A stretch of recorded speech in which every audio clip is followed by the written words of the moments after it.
If I had to call myself anything, I'd say I'm a regular guy.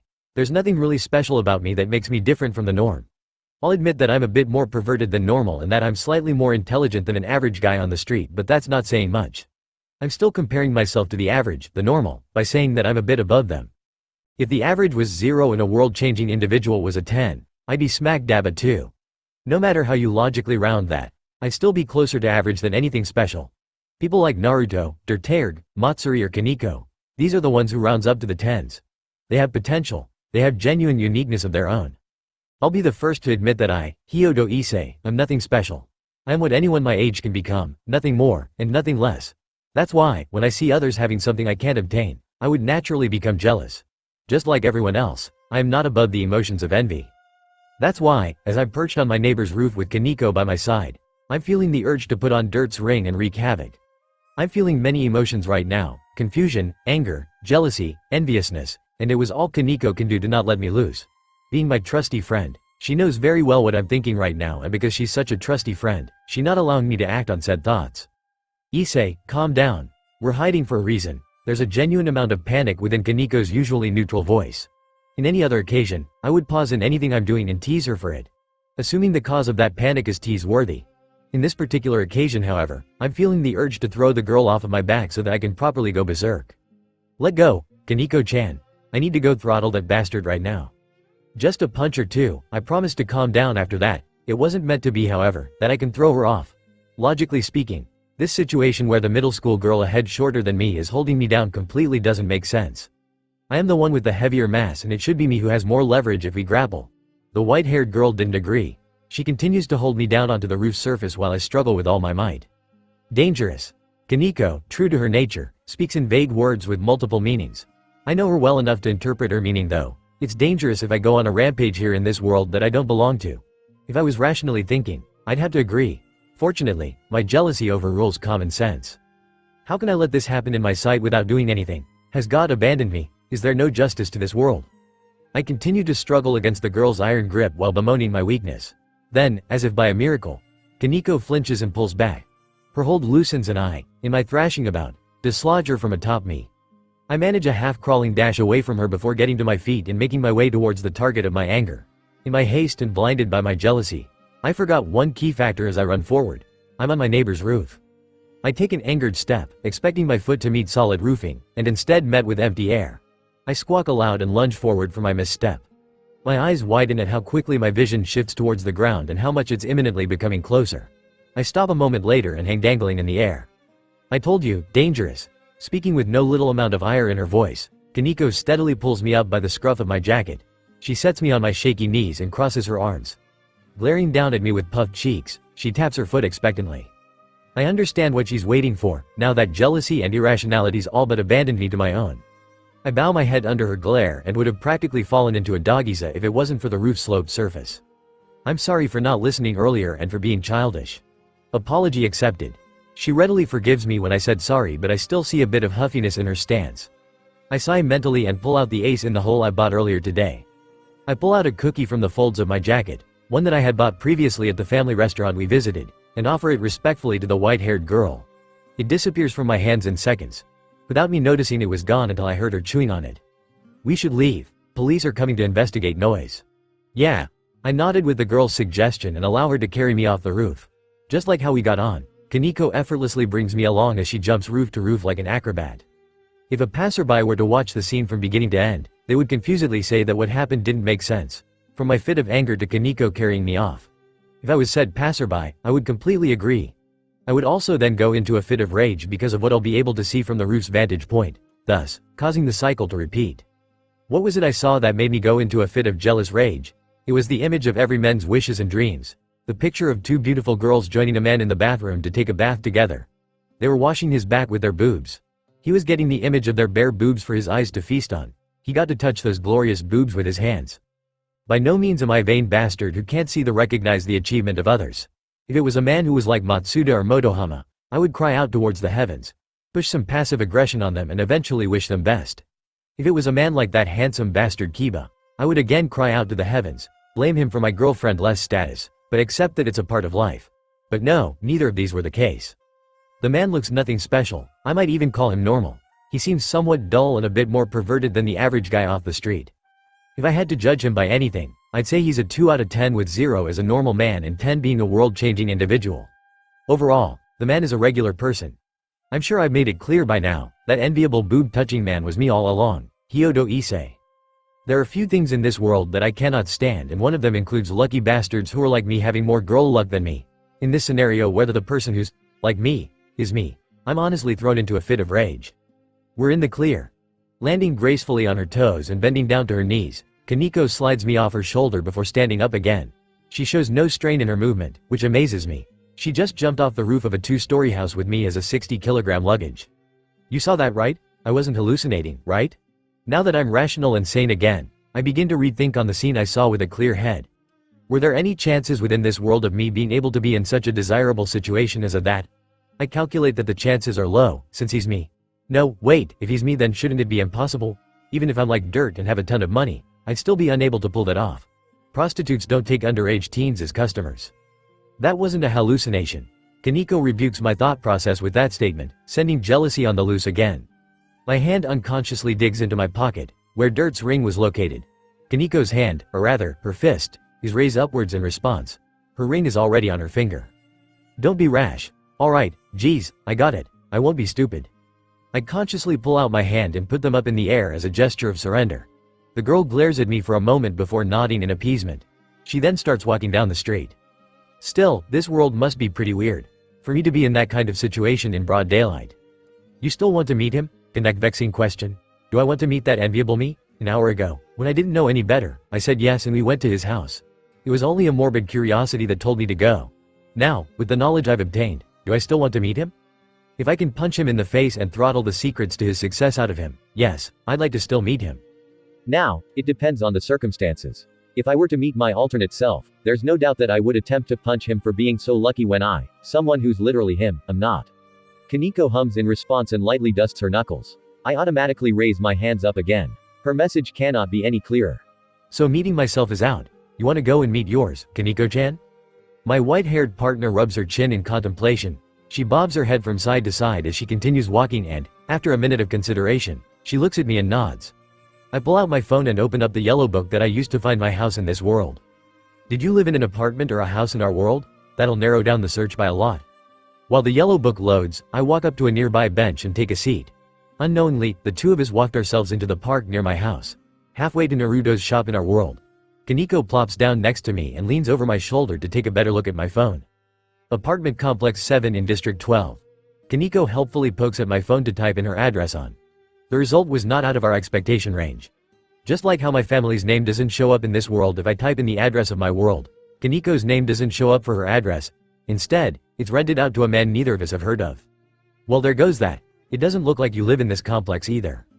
Going down the list to see if she just happened to rent a different room, we become stumped when we find that she's not listed anywhere in the apartment area. I huff a sigh and look at the girl. This case could be like mine where my parents of this world bought a similar house because of the choice and time of offer. Did you have any other options in mind when you picked this particular apartment? We could check those out to see if we get a hit. Can't remember. The white hair girl thinks seriously and then shakes her head after a minute. I slump down at the answer. That's to be expected. I don't even remember what I did last week for homework, so I can't expect Kaneko to remember her options for renting out rooms were months or years ago. That brings up a problem though. Now it's going to be many times harder to find the Kaneko of this world. Finding a house under a certain name and finding an apartment room under a certain name are two completely different levels of difficulty. Kaneko slumps dejectedly on my shoulder and pouts. I can see the disappointment on her usually neutral face. Did she really want to meet her alternate that much? She opens her mouth and says, "Let's do something else then. We can't give up that easily. Let's call Dirt and Matsuri. They might know a better way of searching for you. They're both good with computers." I refute Kaneko's suggestion and close out of the yellow book function to pull up my calling list.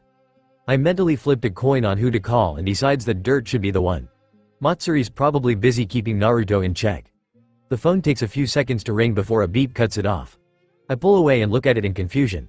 The screen shows that I'm back on my contact list. Knowing that the middle-aged man always picks up his phone and answers, no matter the situation, I take a guess that his phone's out of battery. It's no good. Kaneko pulls down her phone the same time as me. Her screen has Matsuri's contact information pulled up. I read between the lines and conclude that she didn't have luck calling the silver-haired girl. Course not. We can go look for information ourselves. It'll just take a bit longer than finding out where I live though. I take a quick look at the large clock posted in the middle of the park, the one right on top of the water fountain, and see that it's a little over 4 in the evening. See, it's not even near diner time yet. We can still go look around for a couple of hours, then get some dinner afterwards. If we don't have any results, we'll try calling Naruto and Matsuri to help. Those two will probably be done touring around the town for ramen shops by then, right? I notice halfway through that I was beginning to babble about the obvious. I continue to do so because Kaniko's taking those words at face value and is perking up again. She nods unquestionably to my suggestion and pumps her fist in anticipation. Huh, I guess she really wants to meet her alternate self in this world. So here's the plan. You go to the places you'd normally go to and scout around. Chances are good that you'll find yourself there. I'll go to the library and look her up, see if she has anything I can look for online on a stronger computer. Unlike my phone that can only browse on one screen and slowly load multiple files at the pace of a snail, finding things on a large spectrum is much easier with a computer. We'll meet back at the family restaurant from before in, let's say, 3 hours? I look back at the clock and decide that 3 hours should be a good time. Kaniko thinks so too because she looks like she's ready to run off. Alright then. Good luck. You too. Like a free runner, Kaniko bolts away. I look at her dust trail for a moment before turning to the way of the library. A small part of me wonders, now that Kaniko's away, if I can go meet my alternate. I toss the thought into a dark corner after realizing that small part was jealousy. Kaniko's current request is more important and time-consuming. I sigh. Multiple reviews complimenting her on services in numerous unspecified tasks, cameo appearances in certain manga and anime series, a part of an unofficial rap group's fanbase, local champion to multiple boxing arenas in town, customer of the month many times over in many confectionery shops. The heck is the Kaniko in this world doing? As it turns out, finding out about the girl wasn't time-consuming at all. We probably didn't even need to meet the girl at all. Searching up the name Kaniko Tuju, whether it be on my phone or on a computer, easily got me more than enough results to piece together what she's like. Just like the me of this world, it seems that this version of Kaniko is also ludicrously successful in life so far. When I compare the two of us to the two of them, I can't get over the feeling that we've lost somehow. My heart's crying in dejection. What's with this repertoire of known things about you? Are you an anime character who can do anything if you put your mind into it? At this point, I'm kinda scared to look up the me in this world. Perhaps Kaniko's dangerous statement was right. If her alternate version is this colorful, I might not survive a meeting with my own. Having obtained the information needed, this world's Kaniko's home address, I turn off the computer and go outside again. I look at the clock post near the front of the library to see how much time I've wasted, and it seems that only 30 minutes have passed since I've split up with my Kaniko. I don't know if I should be feeling relieved or worried at how easily I got this world's Kaniko's living address. I pull out my phone and thumb my way to Kaniko's number. Dialing the call button, I wait for 3 rings before she picks up her phone. There was a hesitant hello that comes to greet me from the other side. Yo, Kaniko. I'm done with my job, already? I take note that she took a moment to ask me that. There's something like dismay in her voice. Did she find me actually doing my job surprising?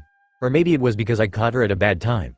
Because I told her to visit the places she'd normally go to. It wouldn't be a coincidence if I'm calling her while she's eating. I'm almost certain that she is. Yeah, it was easy. How about you? I'm still at work. My ears strained to hear any incriminating sound of food being eaten or plastic bags of snacks being crinkled.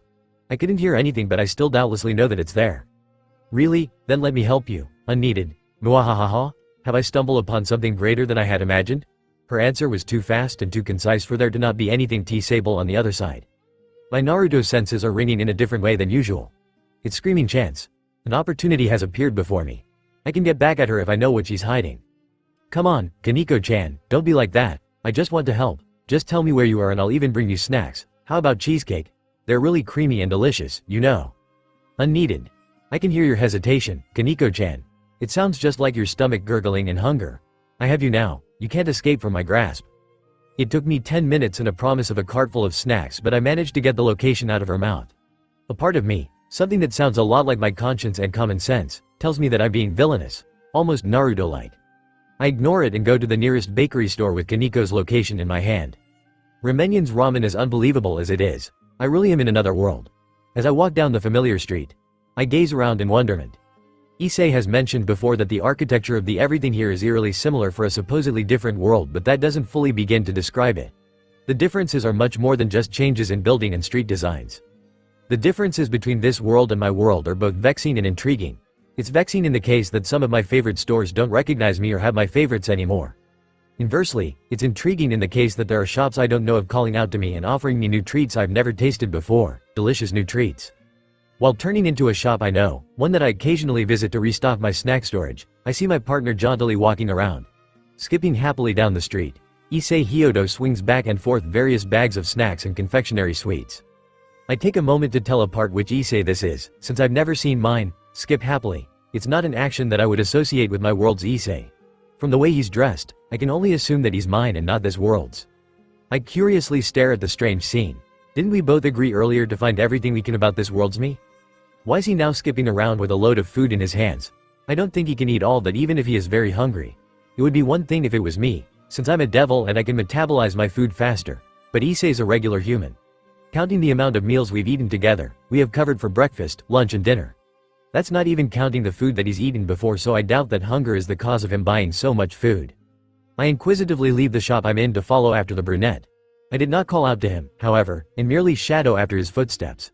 This leads me to seeing him visit 3 more bakeries and ending up with a cart of food to tow around. Skipping with the cart of sweets and confectionaries, the brunette leaves the market district and goes to the apartment districts for some reason. It occurs to me again that I might actually be following this world's Issei instead of mine. After all, why would my Issei do any of this? It would make more sense if he were to go back to his house in this world and try to torture this world's Issei for girl seducing techniques or whatever he calls it. I channel a bit of nature energy into my system and quickly pull off the far-seeing eye technique. A moment of blurry vision and a brief peek confirms that my Issei is not at the library. He is, in fact, the one that's happily skipping along the road pushing a cart filled with food. I mentally applauded myself for using the technique for a purpose that's not intended by Naruto when he taught me it. It's not like I could have just used my regular senjutsu senses to see if this was my Issei or not. I had to make sure. It's not like I'm a sore loser or anything because I spent so much time getting down that technique and went so far as to go another 20 minutes to test it in vain. No, I'm not sore at all. I ease off the flow of nature energy and turn my attention back to the brunette as he rounds the street corner. He's slowly going to a specific district. I can tell by the way he's looking at something on his phone. I can't make it out very well from this distance. I can infer that it's a map of sort from the way he's mumbling to himself. Still, I have no idea how my Issei got from going to the library to skipping here with a cart of food. I could just ask him, but I don't want him to know that I've been here all along. It's one thing to see him goofing off, but if he knows I'm following his footsteps, I'll never forgive myself. I pull out my phone instead and go to his name. I press call and put it up to my ear. As the phone rings, I duck into a nearby alley. It's a spot that could hide me well enough so that the brunette would glance over me if he looks by, but still allows me to see the teen for a while longer. Kaneko-chan. 3 rings were made before the other side picks up. I widen my eyes as my senses tell me conflicting stories. My ears hear the voice of Issei who's vocally asking me a question. My eyes see Issei continue to skip down the street, pushing a cart with one hand and holding his phone with the other away from his ear.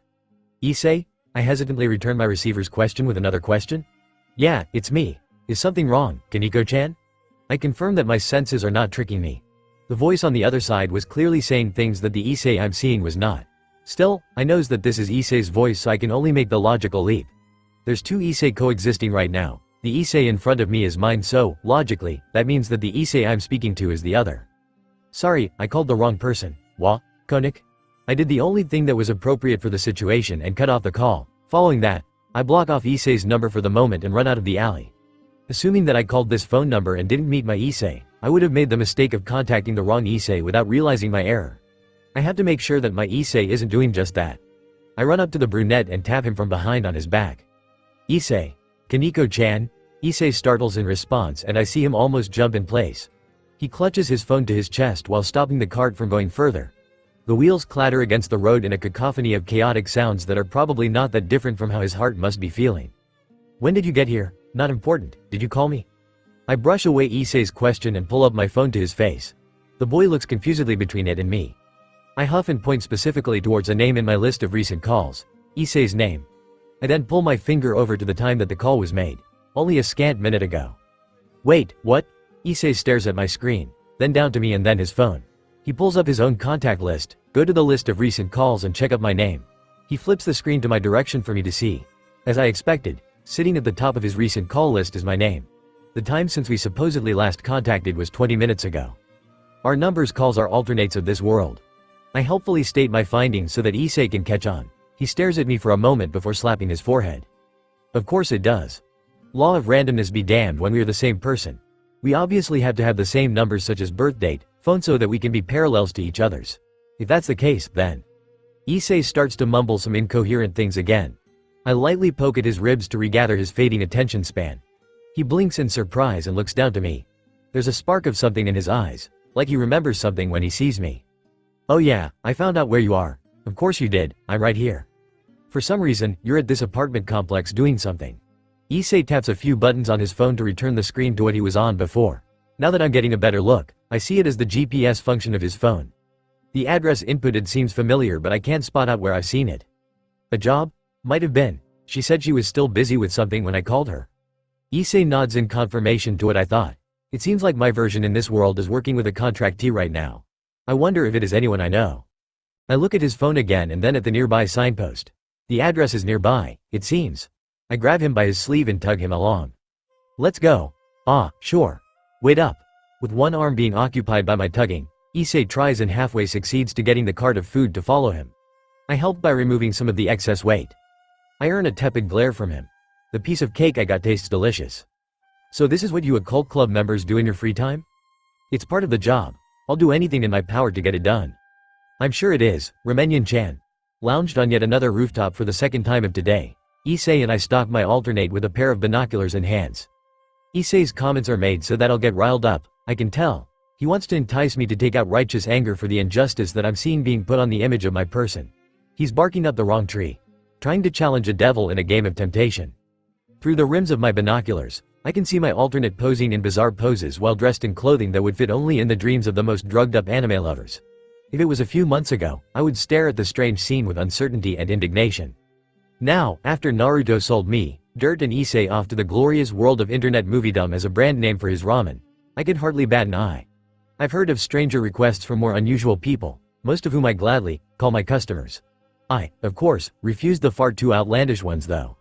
So, how much do I have to pay to get you to join me in my quest to obtain the truth of this universe from my alternate? Dramatically pulling out a piece of paper from his pants pocket, Issei flares it in front of me. I recognize it by the peculiar coloring as the handout advertisements for the Occult Research Club which I'm a tentative member of, because of my grade level.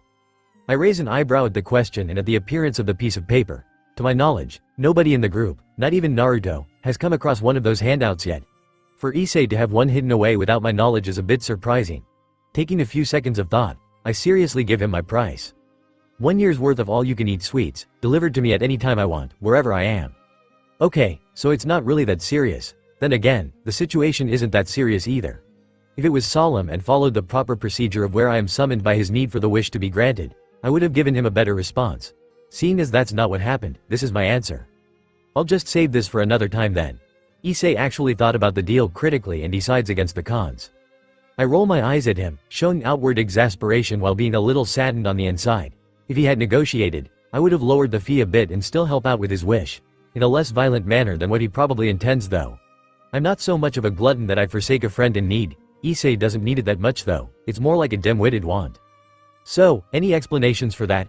After he's stowed away the piece of paper, he points back to the building where my alternate self is doing strange poses. I take another look with my binoculars to see who this customer is. Murasaki-san, 27 years old, has a bachelor's degree in the majors of history, science and art. A budding artist who got tired of society's shit, or so he calls himself. He's a NEET who's got a side job as a manga artist. You've met him before. Seeing a familiar face, I recall key bits of my client's personal information and decides to share the interesting parts of it with Issei. I remember the two of them meeting weeks ago, when we were at a cafe. Murasaki-san helped Issei out by explaining some difficult to understand questions in his homework. Really? Issei takes another peek into the room as well and stares for a long minute. He puts down his binocular after a moment with a perplexed face. I can't remember. He spends some time mulling over the man's face but doesn't remember in the end. I don't blame him, Murasaki-san does have a forgettable face. I instead move my binoculars back to my alternate self, and look at her. Older but still the same as me, I think that's the best way to describe her. Height-wise, she didn't seem to have grown all that much apart from me. Her neutral expression is the same as mine. Even her demonic powers, from what I can sense, isn't too different from me. Wait, can't I just ask her for help instead? While I'm busy taking a look at my alternate, Issei seems to have gone from pondering about Murasaki to having an epiphany about something else altogether. I blanked out his near incoherent mumblings out of habit, so I only managed to hear the last few bits. I look at Issei to see him pull out my contract paper again. Hey, Kaneko, How exactly does making a contract with you work? Looking sideways at me with his face still facing another direction, Issei pulls out the contract again and asks me this. I re-raise my eyebrow of questioning. Well, I was thinking that we can't just continue to stalk her like this. It'd be weird to meet her with how you look too, so we're stuck watching from afar. But, if I hire her to do a minor job, I could get closer to her and get to know her. I could ask her questions which would seem weird but can be a part of the job. Issei begins to go into a long explanation of his plans for me, and I catch on to his scheme halfway through. The boy, having a one-tracked mind, was easily predicted the moment his gaze shifts away from mine. He still wants to go after his alternate. I can tell because he blatantly mentions it earlier. Issei, no, the teen deflates at my flat rejection. His shoulder droops a bit but only slightly. I can see his resilience grow with every failed attempt. Still, I only said no to what was implied with his scheme. Everything else on the surface sounds appealing enough for me to allow. The idea of him chatting information from my alternate is novel, if nothing else, and I only really need to know one thing from her.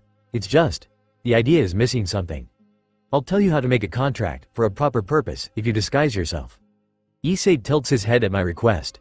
Now, he's the one to look at me with a questioning gaze. It takes a moment before he realizes what I meant. Huh, I guess we could have known each other in this world as well, huh? We do go to the same school. He mutters his thoughts and nods in agreement to my request. He didn't understand my meaning. Though what he says does make sense, it's not what I actually meant. I was only planning on dressing him up like a clown so that he wouldn't run off to do something stupid while I can't hold him back. I'm very worried that he's still stuck on the idea of beating up his alternate so that he can learn of the unfathomable truth of this universe. If he has a contract with my alternate, I won't be able to freely show free reign of the situation. A disguise, in that case, will act as the binding agent to keep him from doing as his idiocy demands. But what disguise are we going to use? When Issei asks me this, I try to remember any costume shops I can think of. None comes to mind. Bewilderingly, though I've dressed up in all kinds of bizarre fashions, I've never once had to be the one to procure the clothing. They have all been handed out for me to wear. I don't know. Troubled, I answer the brunette with honesty. The teen makes an "ehhh" sound when I say this. I glare at him. What, did he expect me to be able to pull out a shop off of the top of my head? Maybe if it was a ramen store but costume shop? No. Bang, a loud noise rings out, the sound of metal hitting a hard wall. I turn to the clamor and narrow my eyes towards whoever it was. Don't worry. I heard everything and I got you covered. Matsuri, get the makeup kit. Yes, Naruto-sama. Naruto walks through the doorway, holding 6 bulky bags between his 2 hands. Matsuri follows closely after holding her purse in one hand while the other digs inside for the content. Dirt teeters along a second after the silver-haired girl with a pot of coffee in one hand and his coffee cup in his other. He helpfully uses his foot to close the door that was unhinged by Naruto. Understanding what Naruto meant, I usefully stick out one of my legs. Issei, who also understood what the blonde meant, tries to get up and run to the other exit. He trips on my outstretched leg. Traitor! Issei squawks indignantly when he falls prey to my trap. He falls straight into the caress of Naruto's outstretched arms. The blonde had set his 6 bags aside a second ago. So Ryodo Seiko makes her second appearance in another world, huh? Not a bad setting if I have to say so myself. The brunette teen screams a blood-curdling scream as Naruto drag him back to the stairway. The ominous click of the door closing syncs eerily with Issei's cry cutting off. I give the brunette a small prayer before diving into the 6 bags Naruto left behind. As expected, the majority of the bags that Naruto brought, 4 of them, were filled to the brim with ramen from different places. Some were familiar, some not. Matsuri pulls out an intricate tea set and matching herb box from the other 2. Dirt. He pours coffee from the pot into the cup before continuing to sip away steadily at the content. With Matsuri's permission, I dig into one of the many bowls of ramen. In turn, give her permission to go through Issei's pile of sweets for something to go with her tea. Dirt merely walks over to the edge and casually stalks alternate me with Issei's forgotten binocular. After a few minutes, enough time for Matsuri to conveniently finish making and start serving her tea, Naruto walks out from behind the metal door. He drags a lifelessly walking Issei behind him. I give the brunette's Ryudo Seiko disguise a once-over and admit to myself that, even if Naruto is sketchier than a candy salesman in a dark alleyway, the blonde knew his ways around a makeup toolkit. Definitely more than my own skills anyways. Halfway to us, Naruto allows Issei to go free while he makes his way to me, or more specifically, his ramen. Issei aimlessly walks around for a bit before Matsuri sits him next to her. She gives him a warm cup of tea to drink and begins to make small talk with him. Issei didn't respond much or show any signs of hearing her at all. He just dully raises his cup to his mouth every few seconds. So, what kind of contract is Issei going to make with this world's Kaneko? Naruto grabs a bowl of ramen and plops down next to me to talk. I move my eyes from Issei to the blonde. Sitting next to him, I smell the faint scent of sweat and smoke. Did he run through a burning building on the way here? Don't know. To his question, I shrug indifferently to show that I had nothing in mind. Like Issei earlier, Naruto makes an EHHH sound when I said the truth. I glare at him. What, did he think I'd have a plan ready without thinking about it? I only want to ask a few questions, at most, to my alternate. Heck, I'm happy if only the important one I really want to ask is answered. Forethought didn't go through when I impulsively wanted to meet my alternate self a few hours ago. Well, we better start brainstorming then. Naruto-san, why don't you start us off? I turn to Dirt. He walks over to us and takes a seat in front of me and Naruto. He sets his pot of coffee and coffee cup on his lap to pull out a pen and notebook from his suit's pocket. I wish to be stronger, is the only one I can think of. Really, I would have thought something on the line of, please get me a date. I'm suing, but no, I'm not out to torture Issei, and I'm still miffed that we never finished our quest to becoming the girliest girls. I don't see how becoming stronger correlates to anything like that. You'll only understand once you see Miltan. Wandering off into their own conversation, Naruto and Dirt discusses what Issei should wish for when he contracts my alternate. I glance over to the brunette to see that he's regained some semblance of being alive as he's ranting about the injustice that Naruto and I are putting him through. I silently move over to his side and listen in. After a minute of hearing his tirade, I push myself into the one-sided conversation by stating that I need to teach him how to make a contract. His reactionary jump is both comical and delightfully funny. I curse Naruto and, to an extent, Akeno. Surely, this is their fault that I'm like this. On a side note, the second bowl of ramen is notably delicious. I hope that Naruto got the recipe. Oppai loving high school boy's second bowl of ramen. I look at the mirror and marvel at the image that's reflected on it. There's a girl in the reflection who has the likeness of a wallflower. She has large brown eyes being covered with a thick pair of glasses. Her fringes are long, covering almost all of her forehead and some of her eyebrows. The rest of her hair, an unruly mess sticking out every way possible, is long and partially tidied because it's in a lengthy braid. She has a modest chest, is wearing a thick pink sweater and has a faraway gaze to her eyes. In the mirror reflects the image of Ryudo Seiko, me. I shudder, watching the girl in the mirror do the same. Her shoulders tremble and her lips pout. This is a strangely surreal sight. I've never actually seen what my cross-dressing form looked like before, so now that I'm having a good eyeful, I can't bring myself to hate it. Sure, I very much hate the person who forced me into this get-up, Naruto. The get-up itself, however, is a different story. It's one thing to see Naruto dress up and completely personify himself as a girl. He does it so often that it's become a regular thing. It's another thing altogether when I do it. Not intending to compliment Naruto's handiwork nor fuel my narcissism, I have to admit that the Ryudo Seiko disguise looks good. So much so that I can't bring myself to hate it. I sigh aloud, raise up my glasses up to my forehead, turn on the communal bathroom's sink and splash some water on my face. After 3 sloshes, I turn off the sink and wipe away the remaining stray droplets of water. I pull down my glasses to look at the mirror again. Ryudo Seiko looks back with a melancholic expression that well defines how I feel. Target K2 has entered the shop's interior. Please start your approach in 1 minute, Issei-kun. If anything about the mission goes awry, do not hesitate to call for our help. I will be nearby. Coming from nowhere, Matsuri's disembodied voice enters my ears. I hear her clearly, as if she was standing next to me. There was no echo, reverberation or ring to it as would be normal if I were to wear a headphone. I poke at my glasses rim, the source of the voice, and marvel. It's one of the things that Dirt gave me for the mission. An all-utility pair of glasses. Is there anything that this man doesn't have? Yeah, got it. I tap an indentation in TH back in answer to the silver-haired girl. In the left glass piece, a transparent timer pops up, counting down from 60 seconds. I take a step towards the bathroom door and linger there, waiting for the time to go down so I can exit. The mission, as everyone in the group is calling it, is a convoluted plan made mostly by Naruto and Dirt with inklings of adjustments from Matsuri, Kaneko and I.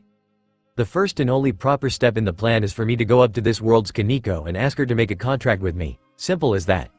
Afterwards is very much loosely based on our response interaction. Naruto, Kaneko and Dirt are concealing themselves somewhere, eavesdropping on my glasses radio channel and are ready to drop me appropriate replies at any point in time. Matsuri is in the background, keeping a watchful eye on me in case I get over my head. The wish that we've decided on making is, please help me get my senpai to notice me, cliché. Well used and the epitome of all high school girls love trouble, the glorious, notice me senpai. Wish appears in another world as my mission. According to Naruto, girls talk most when they talk of love, so taking that idea, Dirt went nuts with it. While everyone was spending an hour to flesh out the mission, Dirt did quick visits to certain government offices to do something else. By the time we were done, the middle-aged, coffee-addicted man managed to build an embellished history for the non-existent girl me. He made Ryudo Seiko a legitimate citizen of Japan and, more importantly, an actual person who exists in this world as far as paperwork history is concerned. Ryudo Seiko, 16, student of Kuo Academy High School's division, only girl in a family of 3 including her single dad and a brother, maiden in love, 20/30th vision, 5 feet 8 height, hobbies of reading novels and studying, introvert, honor student, wants to be a romance writer in the future, has won a handful of competitions from multiple writing programs. These are some of the nonsense that Dirt threw together in the making of my background. I honestly want to say that he's overdoing it, but the fact that he also bought a house earlier to fill out the living registry speaks for itself. To a lesser extent, he and Naruto also now have identities as my relatives as well, but according to him, it's less fleshed out. Dirt, please do something actually productive with your riches, please. The glass's timer runs down to 0 and it vibrates for a second to inform me. I take a deep breath, open the door and walk out. A small map replaces the timer on my glasses. There's a red X mark on the map, the location of this world's Kaneko. The shop that I am in isn't small and the space between us is not exactly short either, but I have no trouble seeing my target. Though she's short, her white head of hair is noticeable just about anywhere she goes. Nervously, I walk up to her. My heart thumps in my chest and my palms slightly dampens. Getting closer and closer, I see that this Kaneko is honestly too much like my Kaneko. I give a quick prayer to anyone listening, to pray that this Kaneko doesn't have the uncanny sense to spot out Naruto's prank. God help me if she does. I'll be outed as a guy in public and that's something I don't think my pride can take. Especially not after that hospital accident with Naruto the last time I dressed up. When I got into talking distance with this world's Kaneko, my eyes spot Matsuri walking by. She seems to be indifferently looking at an item on sale. Her eyes flicker towards mine, calmly reassuring me, before she moves on. I gulp and open my mouth. Excuse me, miss, can I ask you something? Though I didn't disguise my voice. A feminine tone speaks the words I intoned. As Dirt had advertised to be one of the glass's many functions. A good sign seen as my dignity as a man is riding on this. This world's Kaneko turns to me. Her eyebrow is arched upwards in a questioning manner. I inwardly gulp. I had spied on her previously with my Kaneko, but being up close to her is giving me a strange sense of anxiousness in my stomach. Are you a part of the occult research club? Naruto's voice is soothingly telling me what to say in the background, but in my nervousness, I only heard half of what was said. The amount processed was even lower. What I did manage to get though, is that I should show her the contract paper. I fidget my hand in my skirt's right pocket and flourish the crumbled piece of paper to her. Eyes widening fractionally and understanding, she nods to my question. I am. Do you need something? Why yes, a wish. I bob my head when she returns my question with a question in reply. In my ears, I hear both Naruto and Dirt chanting the wish. They seem to have realized that I can't process complicated instructions with my current level of nervousness. It would be infinitely more helpful, though, if they were chanting the same thing. I take a minute to think over the two's wishes and combine them to make it sound better. This Kaneko looks at me strangely before looking around. She nods to herself after a moment before walking away. Follow. She looks me in my eyes and gestures for me to follow her. I scuttle along after the girl. Taking a deep breath and sighing aloud, I thank whoever was listening for the fact that this Kaneko didn't notice my cross-dressing. I inwardly pray that it keeps up. I was walking home from school when I got knocked out. When I wake up, it was to the sight of an expansive, seemingly never-ending, field of grass. It's a beautiful sight, calm, worldly, and very peaceful. Well, almost peaceful if it weren't for a blonde-haired man dressed in bright orange camouflage gear appearing from out of thin air and starting the most bizarre fight I've ever had the pleasure of being in. He is strange. Not in the, I fight with my tentacle limbs, kind of strange, but the unpredictable flow caused by him constantly changing forms of combat from spells to hand-to-hand to ranged weapon combat. He has a bright, vulpine grin that's always present no matter what I do, a light-toned whisper whenever he sees me make a mistake, and brain damage is all in your head, a strange habit of saying stranger things before giving me a strong blow. His fist drives through my blade, shattering it into hundreds of small fragments, again, before coming into contact with my jaw. I blanked out for a moment, and when I became aware again, my body hits the ground with a painful thud. I catch a glimpse of the man standing a dozen meters away. His left fist outstretched. His face shows the very definition of panic. I didn't see anything afterwards. Note. Self. Head. Bad place. Punch. I wake up once again to the sound of muttering, a crackling fire and the sight of a star-filled night sky. I blearily blink my eyes and try to sit up. I successfully did it, but it came at the price of a splitting headache. I see the man in orange camouflage reaching out and steadying me while saying something. I couldn't hear him very well above the ringing in my head. He seems to have noticed since he stopped speaking and pull his steadying hand upwards to touch my head. What comes afterward is hard to describe. If put into words, I'd say it felt like my brain was getting a shampoo treatment with minty water. Refreshing is slightly odd and off-putting. Better? The man retracts his hand and I understand his words clearly without any headaches. I numbly nod my head as he sits back down onto a fallen log. He reaches back to a pile of branches sitting behind him and throw a handful into the campfire he has going. The flames rise for a short moment before settling down again. The man scratches his shaggy blonde hair and speaks to me while keeping watch of the fire. Sorry about the rough treatment earlier. I wanted to get a feel of how good you are. You know, for making a training regime and all that. Training regime? I slowly repeat after his was evaluating me during that fight. Well, now that I look back, rather than a fight, it would be more accurate to say that it was a spar. I've known that he didn't try very hard, but now I understand why. Rather, he was poking me for my reactions, my possible weaknesses. Yeah. I rate you as pretty good, by the way. From behind his log, he pulls out a laptop and taps in a few keys on it while waving me to come over. I blink in surprise as I slowly walk over to his log. He scoots over on his log and made space for me to sit down next to him. As I sit, I see that he's putting up a video which is currently in its loading sequence. I noticed some things that could be improved though, and I'll show you as soon as this thing decides to work. Improvement? I really should stop parroting what the man is saying and start asking my own question. Like, where am I? Who are you? Those basic questions. The man absently nods his head and pulls out a bucket of popcorn as the video finally plays. Unlike what I thought had happened, me being able to actually put up a fight, the video truthfully tells me otherwise. The whole spar was a one-sided beatdown from beginning to end. The video lasted for only 5 minutes and I was already staggering at the 3-minute mark, flailing uselessly at the 4th and being knocked out at the 5th. It amazes me to see myself do so badly when I remembered moving around more and having fought at least decently. Alright, besides being royally beaten by yours truly, what problems did you notice that you need to address? When the video ends, the man carelessly tosses the laptop and his bucket of popcorn to the side and turns to me. I take a moment to think about it before honestly answering him. I did not judge my opponent correctly to make the right judgment of retreat rather than fight. I did not gauge my stamina correctly to last me through, and I did not befittingly ascertain how much advantage I really had. If you say so, I'll take it. He nods to my answer and gives me a pat on the shoulder. I look at him questioningly as he stares at me, meeting eye to eye. But those are problems that won't be solved without you getting more experienced, and something like that is going to take me a while to set up. Get some sleep until then and I'll tell you when I'm ready. He throws a large backpack easily the size of my torso at me and disappears as suddenly as he first appeared, into thin air. I blankly stare at the space he last stood for a long while before shifting and letting the heavy backpack fall to the sides. In the end, the man said what he wanted to say while pulling me into his pace and left me just as clueless as when I first woken up. I sigh lowly and look at the fire that was slightly dwindling. Copying the man, I pull out a handful of sticks from the stack sitting behind the log and tosses it into the fire. It roars and settles back down into a satisfying size. I look at the backpack that the man has handed me next and decide to open it. Inside it, I found a sleeping bag, an inflatable pillow, some plastic utensils, a lot of heat-to-eat canned and packaged food bags and a liter of water. If the man was planning on leaving me to the clutches of Mother Nature, he was at least kind enough to allow me to live for a while, food-wise. I created a thin sword with a hook on its hilt and stab it into the ground near the fire. I hang a food bag over the fire using the hooked hilt and allowed it to heat up slowly while I contemplated my day. After 10 minutes and a meal of, surprisingly, delicious packaged ramen, I conclude that my day has been eventful. I go to sleep soon after in the sleeping bag that the man has handed me and vaguely thought about what I should do.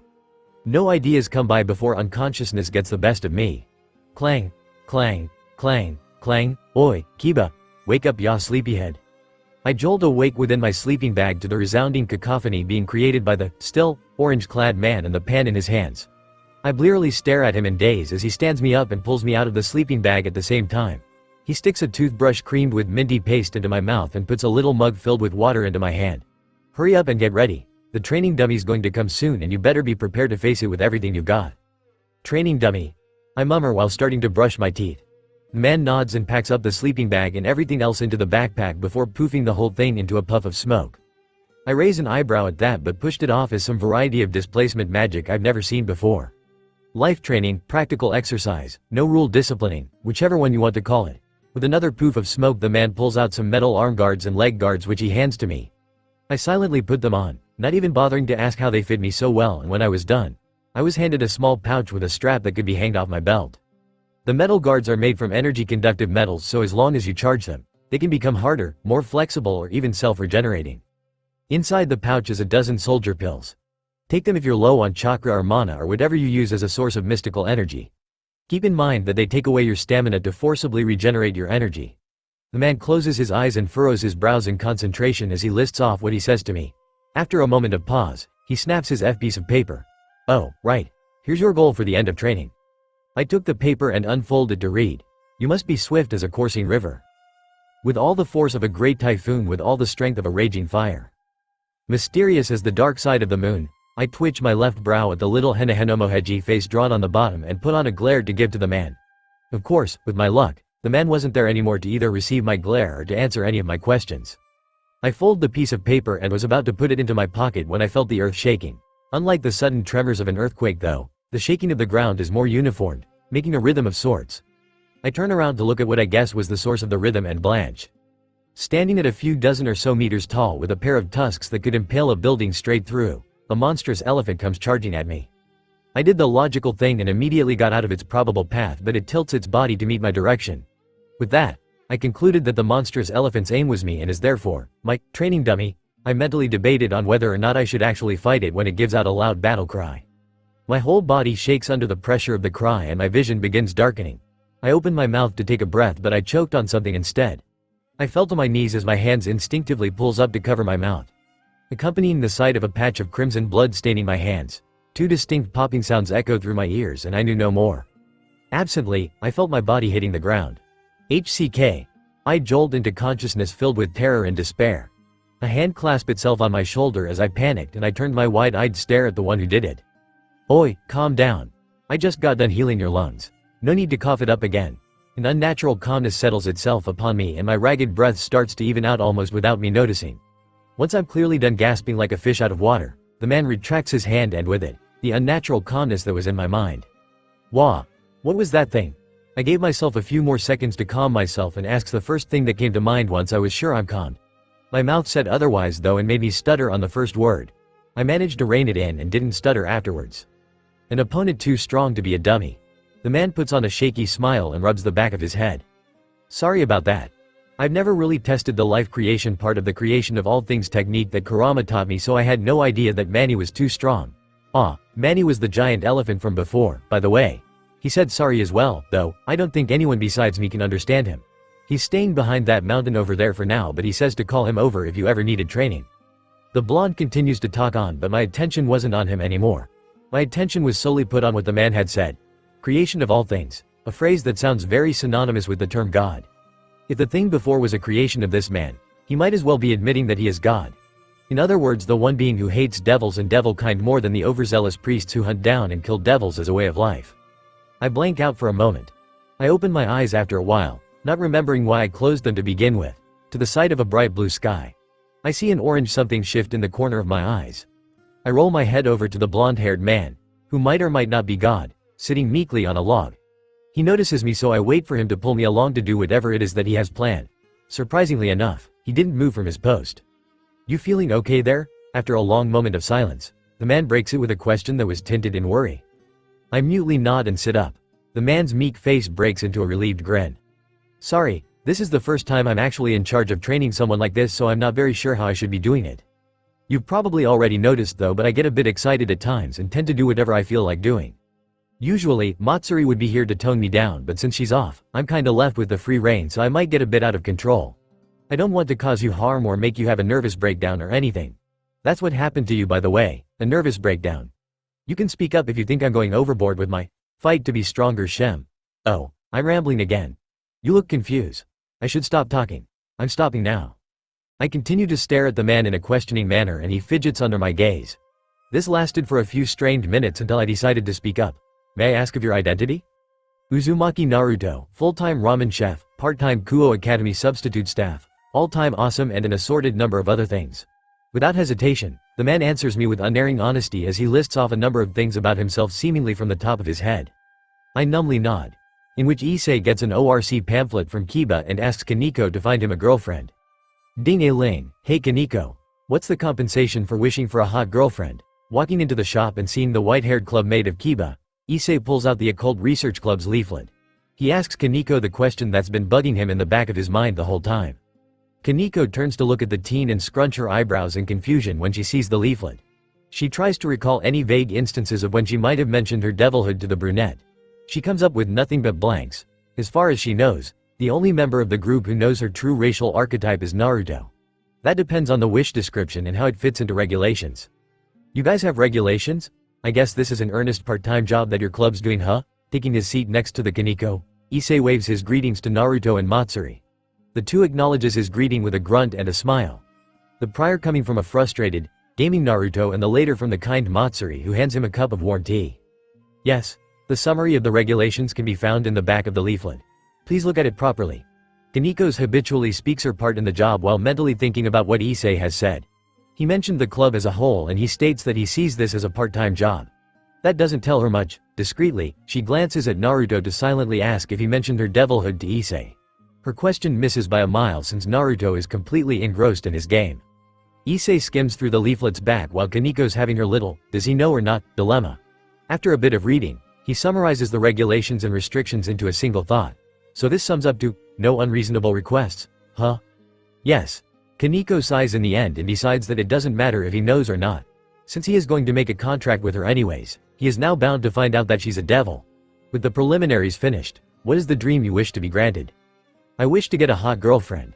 Putting on a completely serious face, Issei requests his wish from the middle school girl. Kaneko's face does not change from its impassive expression.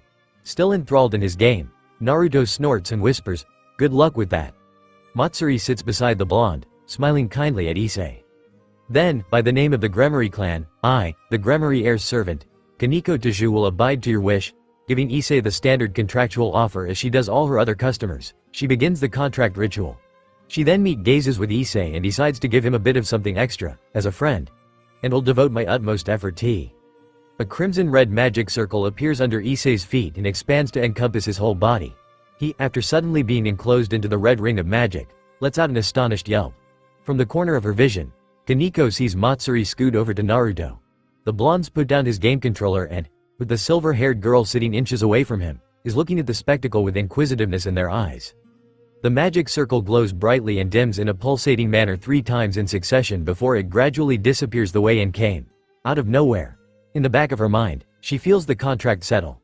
As the glow retreats and fade away, Kaneko stays silent to let Issei get accustomed to their new contract. The brunette has shock in his eyes. Supposedly, being in a contract with a devil, even if it's a minor one, is said to be a sin heavy enough to weigh the soul down to spending an eternity in damnation.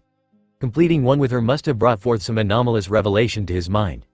Her previous customers all stated that they had to spend a minute or two after contracting her to come to an understanding with what they've done.